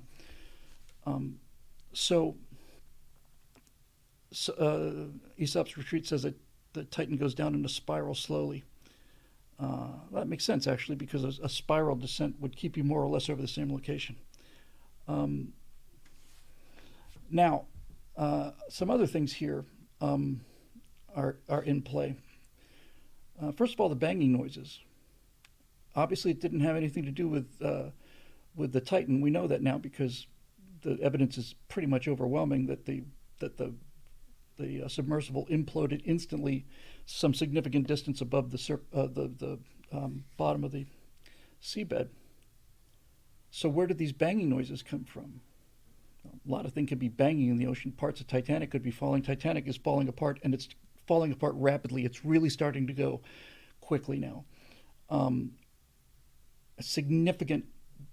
very significant deterioration in the Titanic. If you look at pictures of it when it was discovered, again, I think it was 86 versus now, it is fallen apart.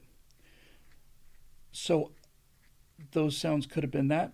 Those sounds could have been, I don't know. The reason that the sound story was compelling was that it was on the half hour. At least that's the rumor.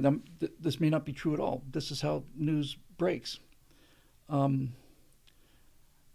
Aesop's Retreat says, new Fox News headline, Navy detected sub-implosion with top secret system the day the vessel went missing. I was kind of saving this for the denouement, as we would say if I was overeducated and gone to Harvard. Um, if we were able to detect the implosion of Scorpion in 68 and K-129 in 68, and many of them since then, and given the unbelievable increase in sensitivity in electronics that has occurred since 1968, that the reason that I was convinced that there was a chance they were still alive was because I had no doubt whatsoever, none, that the Navy would have detected this. And so, since the Navy didn't come forward and say, "Yeah, we've got a transient sound right at that exact time, consistent with a hull implosion," so there's no question in my mind. There was no question in my mind that they would have known about it, which begs the question of why didn't they say so? The Fox headline says, "A Navy detected sub-implosion with top secret system." Maybe, but the SOSUS system is not top secret. I suspect it was detected by SOSUS. It might have been detected by something else, something more advanced than SOSUS, but you could blame it on SOSUS. SOSUS is not, the existence of SOSUS has been widely known for 40, 50 years now at least. There's SOSUS, for those of you arriving later, the underwater listening stations that the U.S. Navy has around the world to listen for enemy submarines mostly. We don't know how sensitive they are, but we know they're a lot more sensitive than we suspect. So there's no question that given the number of these locations that we have these sensors around the planet, that something was detected, and the reason that I'm sure they detected it was because they had a timestamp. The moment of loss of signal from the Titan was, they had that down to within a minute or two. And so when the Navy, if the Navy didn't just hear it, because there's a lot of ocean noise, we don't realize how noisy the ocean is. Tens of thousands of propellers and whales and underwater volcanoes, all these things are loud. The ocean's a loud place. And nevertheless, we have extraordinarily sophisticated listening stations and extraordinarily sophisticated software to suppress out the sounds that we're not interested in. But I knew that if there had been an implosion, they would have heard it. And what they're revealing here is that they did hear it. So that really raises an important question. And that is, if the Navy knew that this had been an implosion, then why did they take 5 days to admit it? And why didn't they announce it immediately and saved this rescue effort? If you saw our show on the Titan, which we recorded on Tuesday before the news of the implosion, it's called Forlorn Hope. It's a right angle I did with Stephen Scott. Scott brought the episode. And Scott asked the question, how much trouble should we go to rescue people in a situation like this? And what the question was on a lot of comment sections were, why should we spend this money rescuing millionaires who knew what they were doing and were essentially just goofing off, burning money? I started this conversation by talking about, I'd like to know what the dollar value is above which you become an evil person. They were spending their own money to do what they wanted to do. And that's what every single person who criticizes them does every day.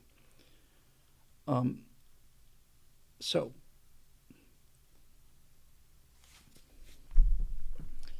what do we do? What's our obligation? And what are our moral decisions as a country? As an amateur historian and as an amateur, I hate the word amateur expert, but I guess that's what I am, on the Soviet system and the Soviet Union, over the course of reading not just reading, I mean deep diving research on many, many different occasions, I think that the biggest difference between the Soviet Union and the United States, the biggest difference is how they value human life. And this is not surprising. Marx and Lenin sold Marxism as new and scientific, but collectivism has been here forever. It's always been collectivism. It's always been the peasants and the nobles. Individualism is the new arrival, came here in 1776. And so the question is, thank you, Marusha, yes. So the question is, do we have an obligation to spend millions of dollars and obviously thousands of man hours and all the rest of it to rescue five people who were well aware of the risk and who furthermore knowingly took that risk? And by the way, I don't think I've seen the name before, Time Pair, but he calls me a gentleman historian. I swear I'm going to put that on a business card. That is the greatest thing I think I've ever been called, a gentleman historian, and it's good. It's accurate too, because when I do my reading, I only do research out of leather-bound books and my richly wood-paneled study in my my red velvet smoking jacket with my fez and my pipe by a fireplace with brandy. That's how I do my research. Thank you for that. So people are complaining, oh, we spent all this money. We shouldn't be spending the money. They knew what they were doing. It's only five people. Why are we spending all this money? And my position on this was, my position was we use everything in the box. And what's not lost on me, and now we're getting to something that is actually really important. During the time that this search for these five people went on, a ship full of political refugees was lost at sea. Hundreds of them died. Hundreds of them. So, I've seen the argument many times that people don't care if they're poor. Hundreds of them can die if they're poor. They don't get any news coverage. But if you have 5 millionaires dying, then that's worldwide news. And I completely reject that.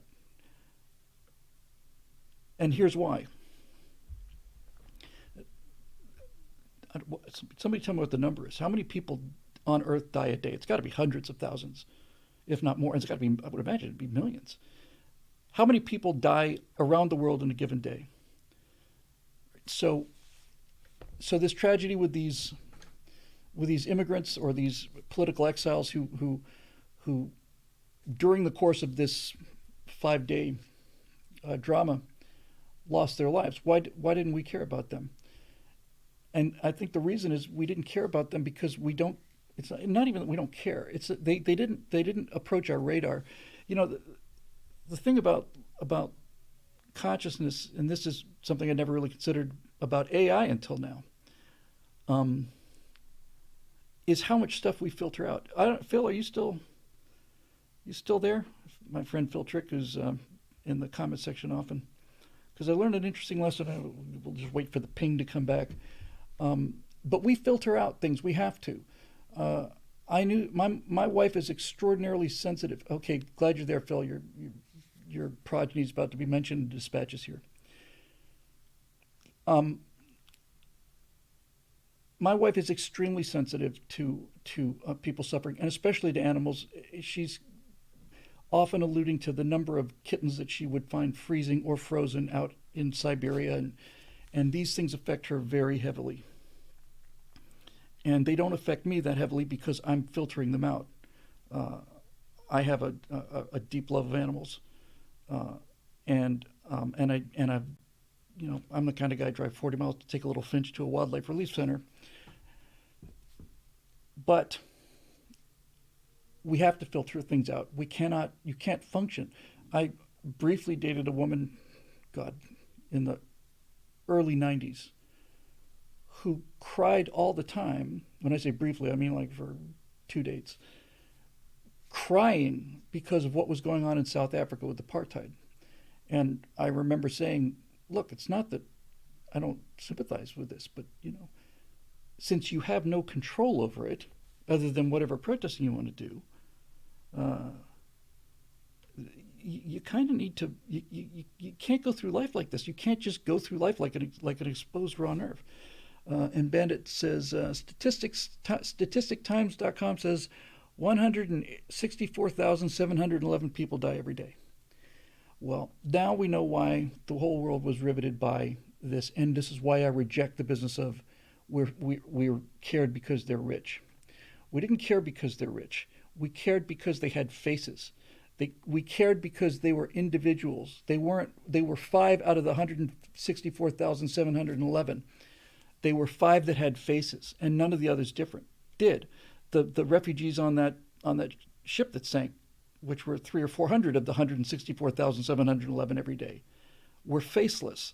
They were not individuals. That's a number. Stalin, who murdered more people than anybody in history except for Mao, had it exactly right. One death is a tragedy, a million deaths is a statistic. And the reason that people cared so much about these people on board the Titan is because they had faces. And because they had faces, and because they were stuck at the bottom of the ocean, and because they were stuck, presumably at the time, that's what we were thinking, stuck at the bottom of the ocean, right on the Titanic, the scene of this tremendous catastrophe, means that we not only recognize them as individuals. I don't think there's a person here that's been following the story that at some point or another, I can't imagine anybody who's been following the story at some point or another didn't say to themselves, "My God, what must that be like if you're what as we thought, what must that be like if you're trapped at the bottom of the ocean for 4 days and waiting for the air to go? What is that like? How horrible would that be? It's pitch black, it's freezing cold, and your end is coming, and people are coming. That people are coming for you. You just don't know if they're going to get there in time. They're individuals, and we can all put ourselves in their situation. And the reason I reject it as them being millionaires is because we do this as a species fairly frequently when they're not millionaires. Remember when there were those miners that were trapped, and they just made a movie about this, right? These I cannot remember if they were South Americans or Filipinos, honestly. See, there's a great example. But the world knew that there were some 20-something miners that were trapped in this mine, and we're going to do everything we can to get them out. Remember when Baby Jessica fell down a well? This little tiny baby was wedged down this well, and the whole world is watching. They've got guys all around. You can't just go digging down there. Just you gotta try and save the kid's life. They're alive. That's the key. You see, if they were known to be dead, this would be a news story. It wouldn't be a fascination. We assumed that there was a chance they were alive. And all of us can put ourselves in the situation where we're inside that submersible, or we're trapped upside down in a well as a child, or it's our child that's trapped upside down in the well. And we can imagine what it must be like to be stuck in a mine where there's been a giant cave in, and knowing that the Chileans, knowing that people are coming to rescue you, but not knowing whether they're going to get there in time. Internet Historian did a segment on a guy, on a case, a really remarkable case, happened in the United States. I don't remember exactly when. I want to say it was the early 20th century, 20s or 30s, something like that, where a man, whose name will magically appear here in the comment section for those of you who are watching on a recording, a man who is a cave explorer, was exploring this cave, apparently stumbled, fell down, and was wedged upside down a long, long way into this cave. And so eventually, after being upside down for 12 hours or something along those lines, his brother or a friend or something came looking for him, found him, couldn't pull him out, went to get help. And then the entire world focused on this guy who lived for like 7 or 8 days. And up above, there were all of these competitions. Who's got the authority? 182 hours. Wow, Bandit 848. Thank you. 182 hours upside down. They were talking about sinking a different shaft, and in fact, they had sunk a different shaft. They were digging down beside him. They wanted to get next to him, then cut sideways. That's how they ended up recovering the body. But he didn't make it. But 187 hours, that's a long time. And the whole world was there. Their whole consciousness was there. And this guy wasn't a millionaire or a billionaire. He was an individual. That's why people cared. There's a man down there who's stuck in a cave. There's a little girl that's stuck in a well. And all of us as humans connect to that. And that's why when Scott asked the question, how much do we do? What are the limits? of the efforts that we should go to rescue people in a situation like that. And my answer is we do everything in the box, everything we got, everything. I don't care about the costs. And I want to be clear about this.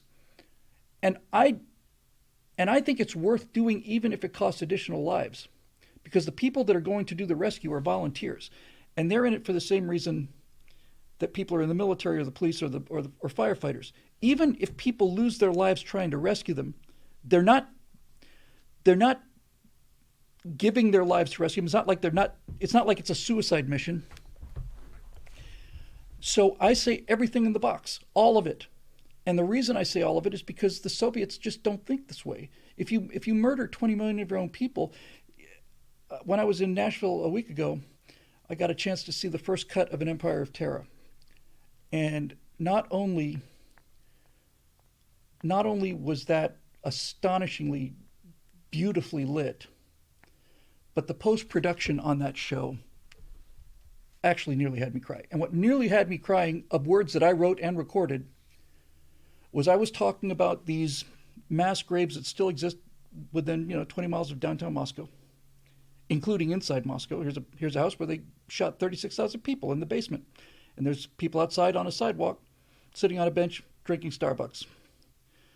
But when they were talking about one or two of these places, Komyarka is one of them,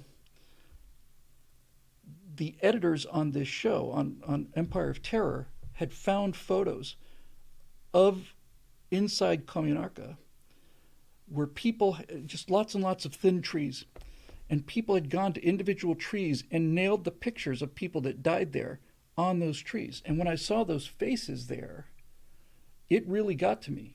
I may have taken a little bit of PTSD on this because, and I get into the details of what the Soviet and the Czechs did.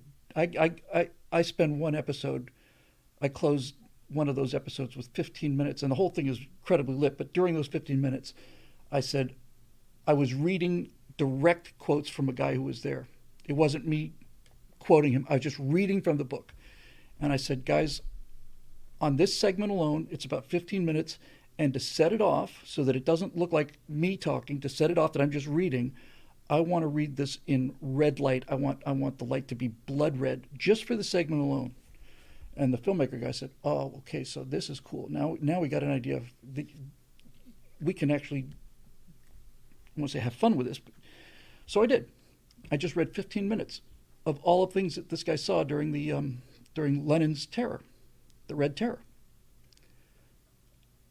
The most memorable of all of these horrors that were committed, I'll just give you two. The two that come to mind immediately is, one of them was they took former nobility, rich people who deserved to die, and teachers and things like that. In one particular location, the Cheka, Lenin's people, during the Red Terror, took a number of these people and threw them into an industrial furnace, and the bodies were found in the slag pile the next day. So there's all of this molten metal with arms and legs and heads sticking out of it. That got my attention.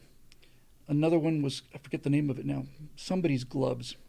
They would take enemies of the state, and many of us know what that feeling is now. Thank you for that, for Justice Department, the FBI, and all the rest of it. They would take people and they would have a giant pot of boiling water, and then they would grab them and put their hands in the boiling water and keep them in there for 5 or 6 minutes. I haven't had the experience. I hope not to have the experience. I would imagine that the first several seconds are just agony, and after a relatively short period of time, there's just numbness there. But the reason they did that was they put their hands in boiling water for 5 minutes, and when they pull them out, they would take hooks and peel the skin off, and they'd make gloves of human flesh that have been taken off of living people. This is what the Soviet system is. This is what Vladimir Putin is. Vladimir Putin's grandfather was Lenin's cook, and he was Stalin's cook. This is how they work. This is what they do. And that attitude towards human life is what the collectivists do. And they've got a case. Not for boiling the hens, right? But they've got a case. The case is they were aware of what they were doing. The chance of finding them is poor. It's only 5 people. We're going to spend millions of dollars on this. Couldn't we do more good for more people by spending this money somewhere else? And the answer for that is yes, you could. Yes, absolutely you could. And this is why Star Trek is Star Trek, right? Because you'll never hear this kind of question in Star Wars, which I like a lot, but doesn't have that mystical effect that Star Trek has on me. Spock has a case, right? The needs of the many outweigh the needs of the few or the one. That is the collectivist argument, and it makes a lot of sense. In fact, it makes so much sense that it's hard to get to the place where you're the antithesis of this. That's where I live, and that's where you live too. No. The needs of the one outweigh the needs of the many. In a situation like this, that's what matters. In a situation like this, the needs of the 5 outweigh the needs of the many because we connect to them. We know that experience of terror and living on the edge. They're almost like Schrodinger's cat. They didn't turn out to be the case in the Titan, but you got a kid in a mine or a guy in a cave or miners trapped or whatever. They're like Schrodinger's cat. They live in a state of being alive and dead at the same time. We don't know how it's going to turn out, and so we rush to rescue these people. And so we do that. And as Sad Wings Raging points out, Spock wasn't forced to go into that chamber. No. So I want to come back to what I mentioned earlier about filters. The reason that these events get to us, Baby Jessica and the guy in the cave and the miners and the people on the Titan. They're on the Titanic now. You can add 5 more people to that list of that ship's casualties. But the reason we don't care about the other 186,000, 187,000 people is because we filter it out. And I got a little distracted, as I often do, but my friend Phil Trick, who I've known since I was 13 or 14, is listening now. And I remember very well when he and his wife Bobby, when their first daughter Christy was born. And I went over to their house, and Christy was really young, a couple, I don't know, maybe a year old. I don't actually remember her age. But she was very young. And we were standing outside, and she was playing on the grass. And all of a sudden she said, "Airplane!" And we both looked around, and sure enough, way off in the distance, so not overhead, I mean way off in the distance, there was an airplane. And Phil and I just sat there and just said, it's amazing that little girl is able to perceive that airplane because she hasn't gotten old enough yet to filter it out. Airplane, shiny. You have to filter it out. You can't live in a world. Well, pilots do. I've never met a pilot that didn't look at an airplane that was in the sky. But in any event, you can't stop your life every time an airplane flies by and go, airplane. Consciousness has to filter these things out. And it has to filter out all of the pain and suffering that goes on in the world, as well as all of the joy and happiness and all the rest of it. You have to. There's no way to get through life as a moral person who feels sympathy if you don't. You'll go insane. And I've met, as I mentioned, 1 or 2 people have actually gone insane about this. Filtering it out doesn't mean you don't care. It means you don't know. And it's not even that you don't want to know, it's just that you can't know. Okay, you can't. You cannot connect to millions of people on the same level that you can connect to 1 or 2. And I think that's the reason. One small interesting footnote to this sad tale is that, coming back to the company and the design of the vehicle and the vessel, submersible, and all the rest of it. Coming back to OceanGate and Stockton Rush, We find out during the rescue attempt that his wife is a direct descendant of a survivor of the Titanic. So he's obviously got an emotional connection to it. So I find it inconceivable to think that that Stockton Rush is unaware of the fact that 10 or 20 years prior to the sinking of the Atlantic, a man had written a story about the biggest ocean liner in history that goes out and hits an iceberg and sinks on its maiden voyage. And the name of that ship was Titan. That's one of the really remarkable coincidences in history. But I can't imagine that somebody who has that level of passion about the Titanic is unaware of that story. And if you are aware of it, then why the hell would you name your vessel that? When I first heard that there's a sub missing diving on the Titanic, my first thought was it's probably one of the Russian subs, Pax 1 and Pax 2, were they? I think the ones that Cameron went down on. Those are highly capable vehicles. I think one of those were the one that, anyway, a lot more capable than Titan. Why would you name your vessel that?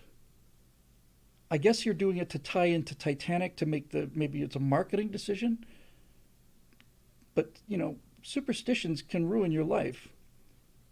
You can be owned by superstitions, and I'm not in favor of superstitions per se, but what I am saying is that virtually all superstitions have some germ of truth that they're predicated on. Sailors have all kinds of superstitions. Many of them don't make sense, but you don't have an entire culture believe the same thing without some reason for it. There's some reason for it. Why is it that killing an albatross is the worst thing that can happen to a sailor in terms of sailor superstition? Why is that? I don't know. I'm sure it has something to do with being out of sight of land or something, but nevertheless, there it is. And so I would not have named my submersible Titan because a guy wrote a story about the Titanic 20 years before the Titanic where the same thing exactly happens. The name of that ship is Titan. I'm not going to do that. I'm just not. AOC says, do not name your airplane Phoenix. Flight of the Phoenix movie with Jimmy Stewart, a great movie. But the stunt pilot who flew the reconstructed ship was killed during the filming of the movie. You don't, this kind of superstition actually, this is turning into a really interesting rant here. The reason I wouldn't do it is because of this idea of tempting fate. That's really what's going on here. Are you tempting fate? There is a hubris to this. There is a human, we call it a superstition, but like I said, I think it's based on reality, that you don't mock destiny or fate, or especially God. Now, I played with this many times with my friends. When it was a period when we were just doing nothing but watching Gator football, and we might be up by 2 touchdowns or something like that in the third quarter. And I would get up and I would say, God himself cannot take away this victory from the Gators. I did it specifically to make everybody uncomfortable. That's it, right? See you, Phil. God himself could not.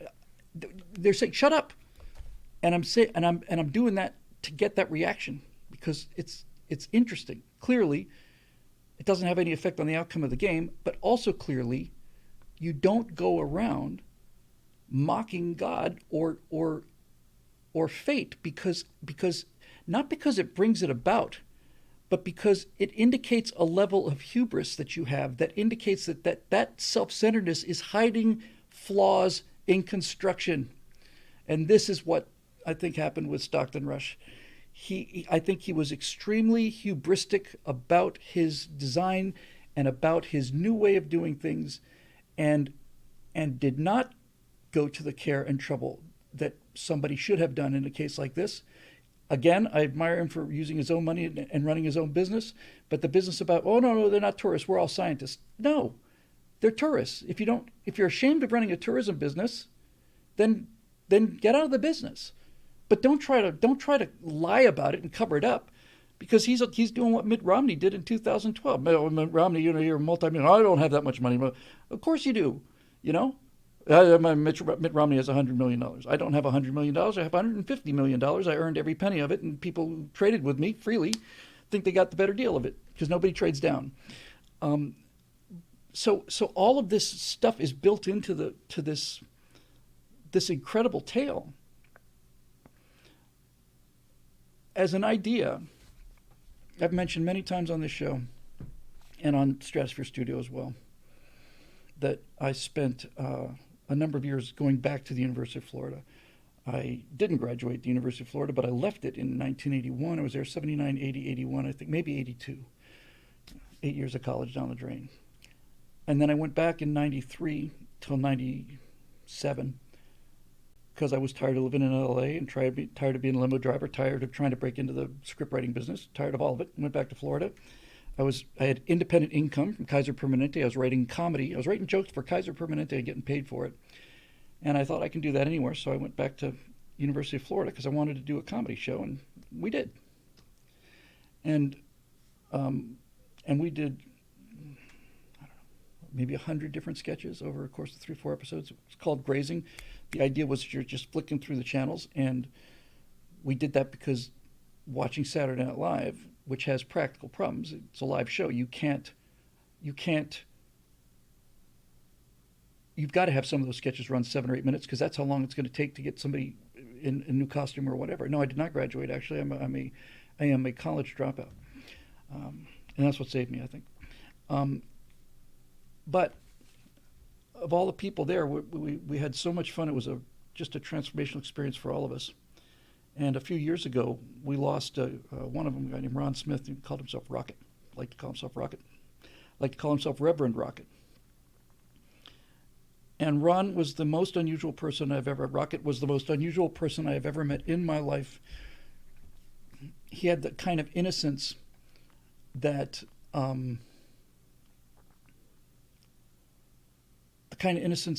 Chauncey Gardner has in Being There. Rocket was so imaginative, and he would dress in such a bizarre fashion. He was like skeletal looking guy. And he would go out in public wearing things that looked like cosplay outfits. And I was suffering secondhand embarrassment during those times. But at his remembrance ceremony, at his eulogy, I said, that's the thing about Rocket. He was never embarrassed because he was so innocent about it. It never occurred to him. I picked him up one day in the University of Florida in Gainesville, close to the summer. It's hot there. And I went to pick him up to go shoot a sketch. And he came out in black leather pants, some kind of an embroidered black shirt. He had a black leather cowboy hat on, a neckerchief or something like that.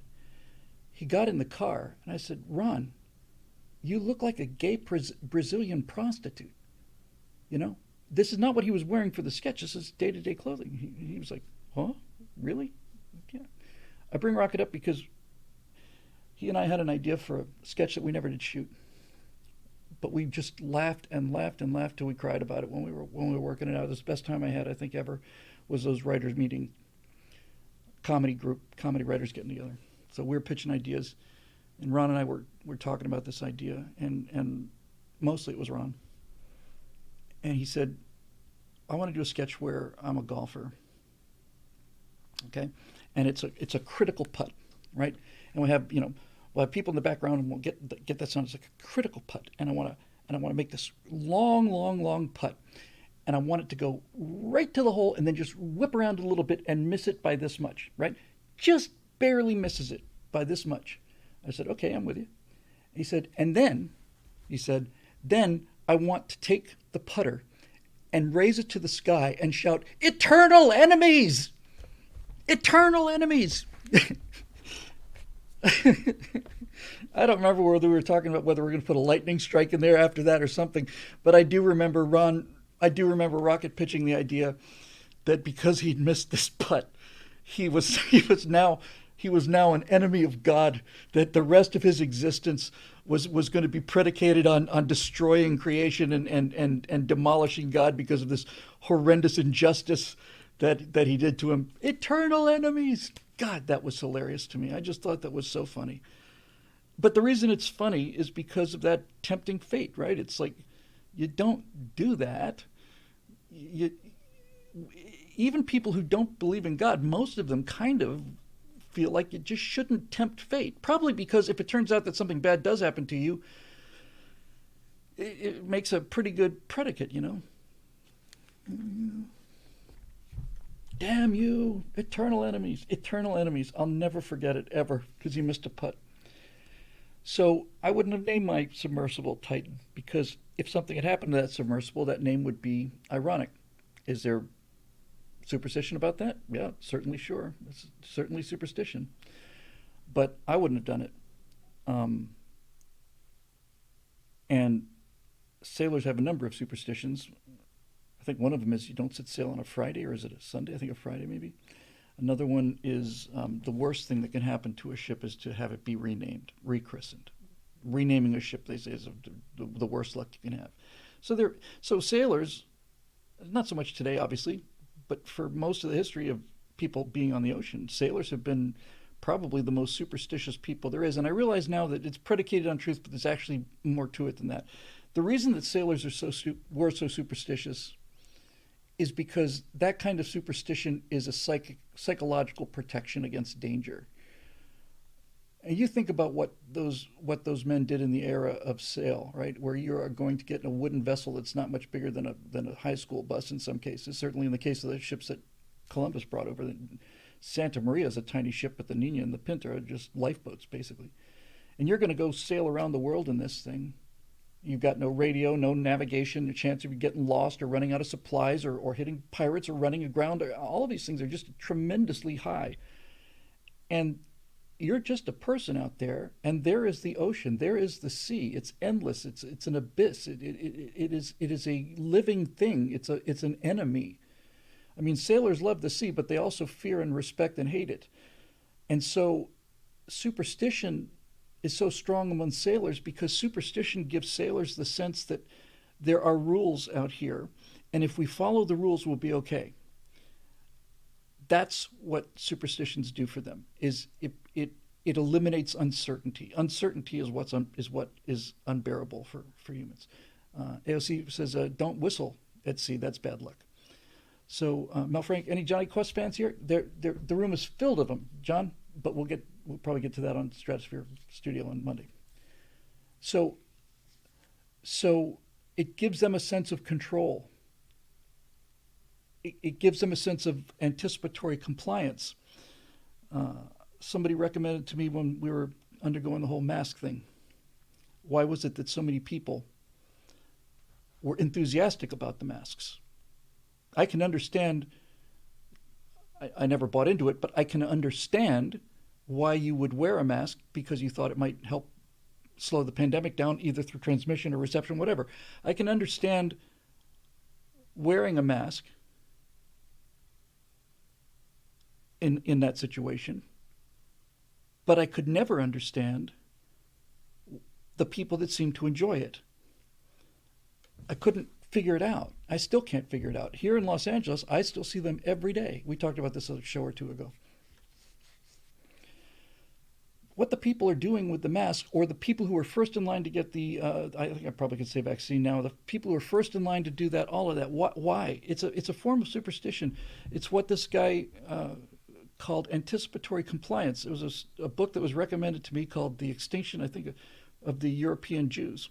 And it was written by a European Jew, and it is incredibly dense, tough slog to get through.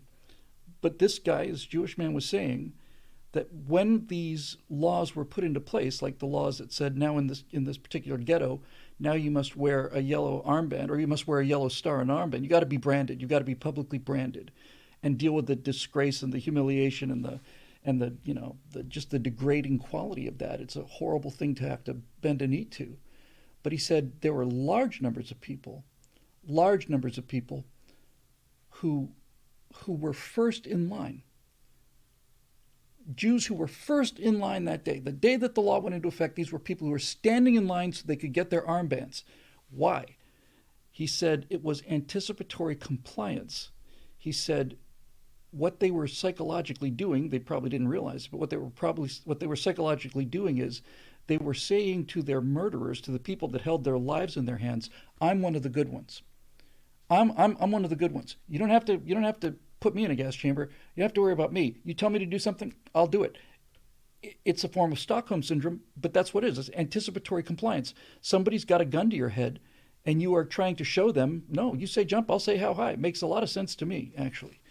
And so that's a fragment of what's going on here with this thing. But ultimately it becomes a way of controlling your anxiety. There are people who were much more terrified of this thing than I was. I was worried about this thing for about a week, about COVID, about a week. When I heard the first case had come to the United States, the first person had died, and this is all about risk assessment, that's how it ties into this sub thing. When I heard about the first person had died of COVID in the United States, I wanted to find out more about this person. Turned out the person was something like 68 years old. It was a man, I'm inventing this, but to the effect of a man with emphysema and diabetes and overweight and that kind of thing. That was the first fatality from COVID. And then as the numbers started to come in and you started to look at the actual data instead of what they were telling you, you could look at this thing on a graph and realize 0 to 10-year-old, 0 fatalities. 10 to 20, essentially 0. 30 to 40, 1 or 2%. 40 to 50, 20%. My bracket, I think, was, I don't know. It was a small number. But it wasn't as small as most of the population, because I'm 64 now. And when I saw that number, when I saw that chart of actual deaths, I said, okay, this is not a civilization-crushing kind of thing. Even if I get it, my chance of surviving it is excellent, because just looking at the number, it was a good number. But I also realized that not only was it a good number, 90 for me, for my age group, I think the survival rate was 98.2%, something like that. Those are not bad odds, 98.2%. I'll take them. But I also realized that 98.2% of people, let me rephrase that 1.8% of people that did die in my age group of COVID also included people who were very sick to begin with, like this other guy. So the actual number for me, being in relatively good health, was even much higher than that. And I just remember saying to myself clearly, I told Natasha somewhere early on in this thing, within a day or two, this thing getting locked down, when it was clear that this, and Lord Bios, who's here, by the way, now, when we did the Chronosphere Lounge, Lord Bios has got just tremendous, actual, genuine knowledge. I'm just speculating. He constantly kept me out of hot water.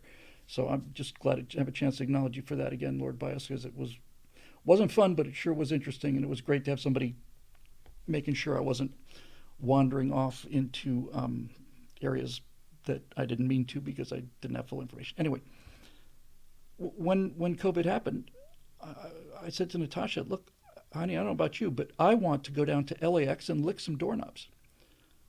That's what I want to do.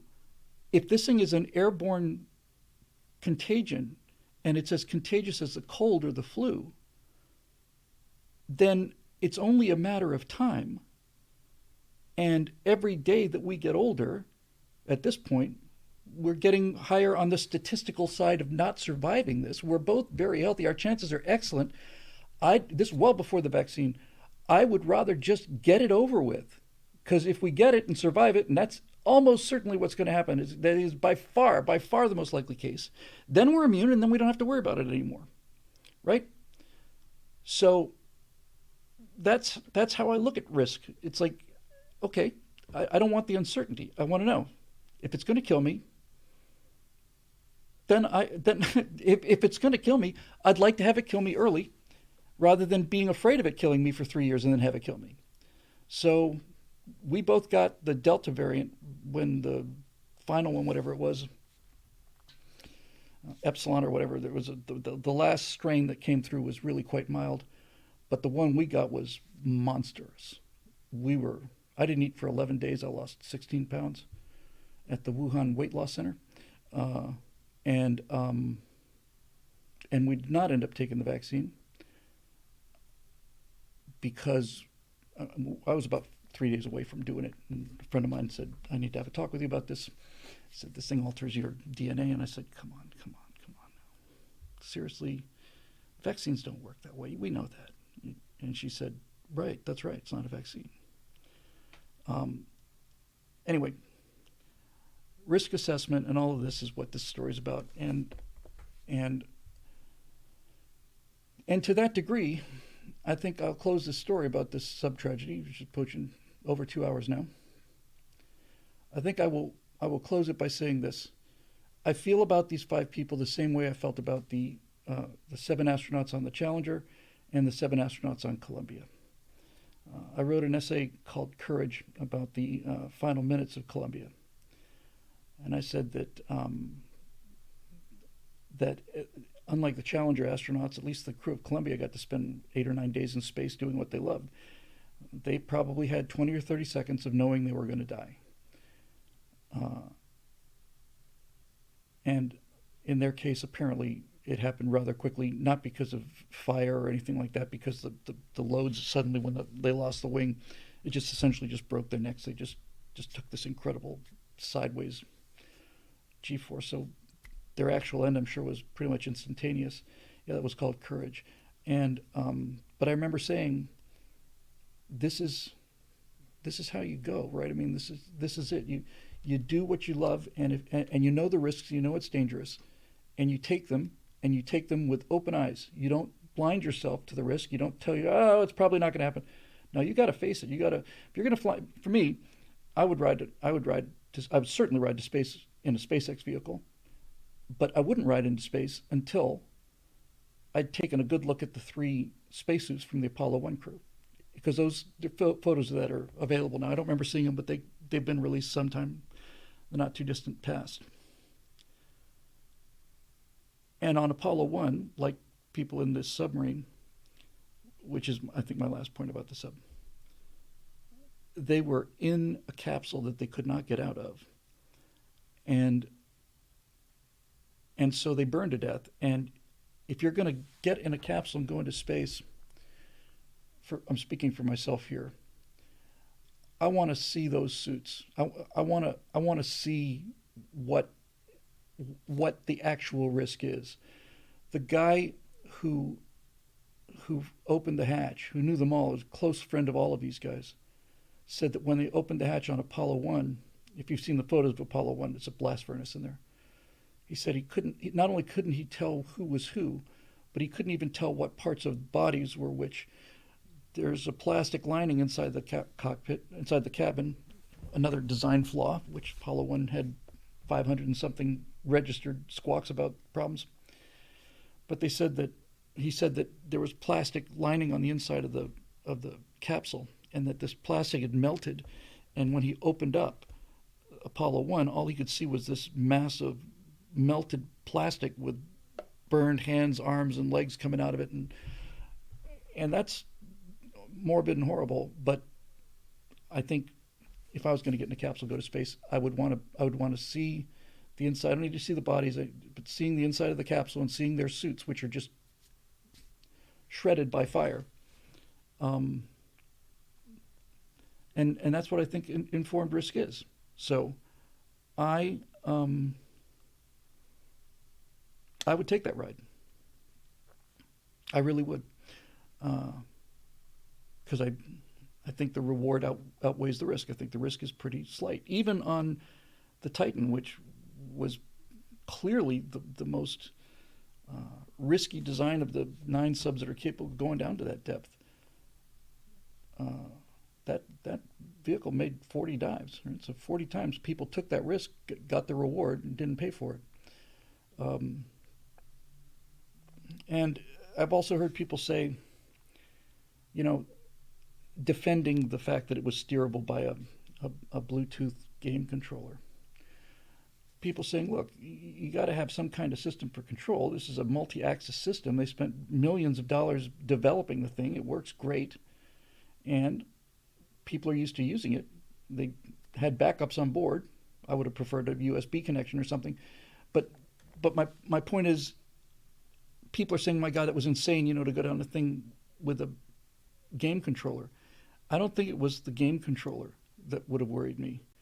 I think it would have been, what would have worried me was hearing him say, I didn't want an entire company of 50-year-old white guys. Because that's telling me that he's got some kind of, I don't want to say agenda, blinders. That's where the hubris comes in. I'm going to hire young people because I like inspiring them. I believe that's true. But I also believe that if you're going to put your life and the lives of your clients in the hands of noobs, then you're shaking your fist in the sky and saying eternal enemies. You're begging for a comeuppance. Hubris, pride goeth before the fall. Pride goeth before the dive. Pride goeth before the launch. It was pride that killed the 7 on Challenger. We knew those problems with the SRBs. It was pride that killed the people on Columbia. We knew that the external tank was shedding foam. We knew it. We knew it happened, and we knew that it could be catastrophic, and we did it anyway because pride goeth before the fall. And I was willing to forgive NASA, the Challenger crew, because people are people, and you get complacent, and that's human nature, and so on. But I wasn't willing to forgive them Columbia. When I found out that Columbia, that the foam that had destroyed the leading edge of the wing on Columbia had occurred on previous missions, and they were aware of it. That's when I got off the NASA train, and I had been the conductor of the NASA train. I'd been Mr. NASA my entire life up until that point. But when I found out that they had done it again, that they'd learned nothing from Challenger, even though almost 20 years had gone by, nevertheless, you're back to that. It's a bureaucracy, right? Did it blow up? Nope. No, didn't blow up last time. Did it blow up time before that? Nope. Well, and it probably won't blow up today. And they're right, it probably won't. But eventually it did. And so that attitude, that kind of cavalier arrogance, that's what it is. That's the only word for it. It's arrogance. The arrogance of saying that my emotional desire to, or whatever psychological belief it is, that my emotional desire to be a maverick and a trendsetter and doing things a new way, and we're going to show everybody how to do it. We're going to do it cheap and inexpensive. We're going to use off-the-shelf components. We're going to use game controllers to control the sub. That is hubris. And not hiring 50-year-old white guys is hubris. Because I'll tell you one thing I did notice, and I texted this out to the small group of people, including Bert and Dick Rutan, the second after they made the announcement, the Coast Guard made the announcement that they'd found wreckage consistent with the hull implosion. The second I saw that TV press conference today, it was at 3 Eastern, I think, and he said, no, we found fragments of the pressure hull. The thing's imploded. And there was a whole group of people behind this Coast Guard admiral. And every single one of the people out there who were the experts trying to rescue these people were 50-year-old white guys. Every one of them. And that wasn't lost on me. Because the 50-year-old white guys that were conducting the recovery and rescue operations were the best in their field. And on some level, Stockton Rush must have known that, and on some level, he decided that he wasn't going to go down that path. And that's what killed him. That's what killed him. And the other 4 people. It wasn't an engineering failure. It was, but that's not what caused it. What caused it was the attitude that I don't need experts to tell me how to do this. Because when he's saying I could have gone with experts, the experts are pretty much universally 50-year-old white guys. It's 50-year-old white guys that were trying to rescue them. And 50-year-old white guys have done an awful lot of amazing things. And to exclude that, which I I don't believe he did it for a woke reason. I think he did it for age reason. I think he did it because of Maverick, right? He's Maverick. He's going to do things differently. He's going to. Steve Jobs is a Maverick. Elon Musk is a Maverick. Doesn't necessarily mean that you have to be that hubristic about things. But yeah. So I'm not saying I'm glad that he was on the sub, because I wish nobody was on the sub. But if that vehicle is going to implode because of hubristic attitude on the part of the owner and designer and operator, then it seems appropriate to me, and certainly on some level, you can ask Bruce Ismay about this one, more appropriate that he was on board than if he wasn't. I've just we've gone for 2 hours and 15 minutes, and since this has been about one topic, I'm not going to take any questions. I'm just going to close it with this. When people talk about risk and fear of doing these kind of things, then they've made their own person, and wearing masks during the pandemic, after the pandemic, all of it, the Challenger, Columbia explosion, everything I've been talking about for the last 2 hours comes down to how do you assess risk. And when you assess risk, what you're doing is you are essentially putting a value on what your continuing existence is worth to you. Think about that for a minute, because I just impressed myself. That's what risk assessment is. It is saying, what is my life worth to me? Flying experimental airplanes is more dangerous than not. So there was a risk there, and I increased my risk when I did that. I mitigated the risk by making sure that I bought the best built experimental aircraft in the country, and that I had experts go and inspect that airplane, 2 of them, before I purchased it. And they said the construction is superb. I wouldn't have done it otherwise. I didn't want to take that level of risk. But I took a level of risk because I wanted to fly the airplane. It was worth dying for. That's what I'm trying to tell you. That's the short form. And if you ask Dick Rutan why he flew around the world in a soap bubble, or why Neil Armstrong and Buzz Aldrin landed on the moon in a soap bubble, why did they do these dangerous things? The answer is because there are more important things to them than their own lives. There are things that are more important than their own lives. Think about that. All the people who say this was the billionaires playing, they shouldn't have done it, it should be banned, shouldn't be allowed, these are people who are terrified of life. Because I think if you weren't, you couldn't come to that conclusion. These were people making informed decisions using their own money. I think that I don't know if they were as informed about the hubristic aspect of this company and its owner, but I suspect they were. I suspect they were aware of it, because they didn't just get off a plane, get on the sub. They had to train for a while. And so these people decided that the experience of seeing the Titanic in person was more important than their lives. They didn't go down there expecting to die, or knowing they were going to die, certainly, but they knew there was a much better than trivial chance at that happening. And same is true for going into orbit or anything like that. I almost said the same is true for flying an airplane, but we've gotten so good at flying airplanes that it is genuinely, without question, true that you're much more likely to be killed in a car accident going to the airport than you are flying in a jet at 550 miles an hour and 7 miles above the surface of the earth. So ultimately, I don't feel sorry for these people.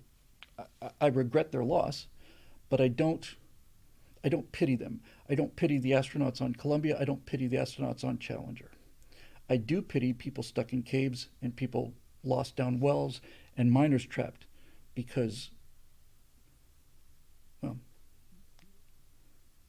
with the exception of Jessica, even those people knew what they were doing. They knew they were taking a risk. And for me, there are things in life that are more important than my continuing existence. Now, I have to say that since I've been married, that equation has changed significantly, because I'm no longer just responsible for my own self. It has definitely recalibrated my risk assessment machinery. And some of it is just experience. I took some risks flying that I didn't intend to take, but looking back on it, I just think that was insane. What were you thinking? You know? My bag of experience got filled before my bag of luck ran out. Fortunate that way. So whenever you see somebody who ends up getting killed doing what they love, those are people you should admire, or at least respect. And the reason you should respect them is because that's how my dad died. That's exactly how my dad died. My dad died doing what he loved. I don't know if I told this before. I probably mentioned it once or twice. My dad was an outdoorsman. He hand cut a ski resort out of the trees in the Pocono Mountains when he was a teenager. He was a hotel manager, very successful, very glamorous guy. Really achieved that kind of Don Draper kind of 1960s success, and prestige, and hanging out with movie stars, and married this beautiful woman, and had 4 kids, one of whom was extraordinarily good looking. And so that was his life, but his passion was outdoors. He loved to hunt. I would come up and visit him on Christmas. I drive up from Florida, and as I recall, every time I got there, he wasn't there. He was out in his blind up in a tree on a platform with a bow at 1 minute past the date when deer season opens. So that was what he loved doing, and he loved doing that. He loved fishing. About a year before my dad died, I went to visit him. It was his birthday. I took him to Red Lion. And my dad was always the baby of the family, so he really, I don't want to say he was self-centered, but he lit up when things were about him. So I went and talked to the waitress and said, hey, I said I got to go to the bathroom. I said, it's my dad's birthday. You guys can do a cake? Yeah, no problem, absolutely. So the cake comes out. My dad's smiling. He's happy. He's eating cake. It's his birthday. His sister, my Aunt Marty, is there. They were the closest family members, so everybody's pretty happy. And his second wife, who I shouldn't really say this, but I'm going to anyway, who is very, very much like Dylan Mulvaney. That kind of woman that Dylan Mulvaney presents. When I first saw it, they look alike. When I first saw Dylan Mulvaney, I went, oh boy. So we're all there, and completely out of nowhere, my dad says, did I tell you about the time I was fishing a year ago with Boyd Walker? Boyd was his lifelong friend. He'd known Boyd Walker, who was an attorney. My dad and Boyd had been friends since they were 7 years old. And he died when he was 77, so that's 70 years of friendship. And I said, no, Dad, you didn't tell me that. I said, well, we're out fishing about a year ago, and we were in this stream, and I'd done a lot to protect that stream because my dad spent the first half of his life building things and then spent the second half of his life trying to stop other people from building things. And he said, we got the stream, filled with trout, and we were up there trout fishing, fly fishing, having a time of our lives. And the sun was setting, and it was a beautiful day, and I was casting this thing. Boyd was about 100 yards downstream. And he said, and the next thing you know, I'm sitting in the water up to here. I said, that's not good, Dad. I said, well, 1 minute I was standing, and the next minute I was sitting. And if I'd been in deeper water, I'd probably be sitting underwater. I thought, well, okay. And then without me following up on the question, he said, and this is the thing about it, Bill, this is what I thought when I was sitting there in the water up to here. I thought, this is great. He said, this is great. This is exactly how I want to go. It's exactly where I want to be. It's exactly what I want to be doing. And then my dad, being my dad, he said, and the best part of this is that son of a bitch Boyd Walker has to carry me out of here instead of the other way around. And I thought, wow. About a year later, my dad got a chance to go on a fishing trip in, actually it was Canada, I guess.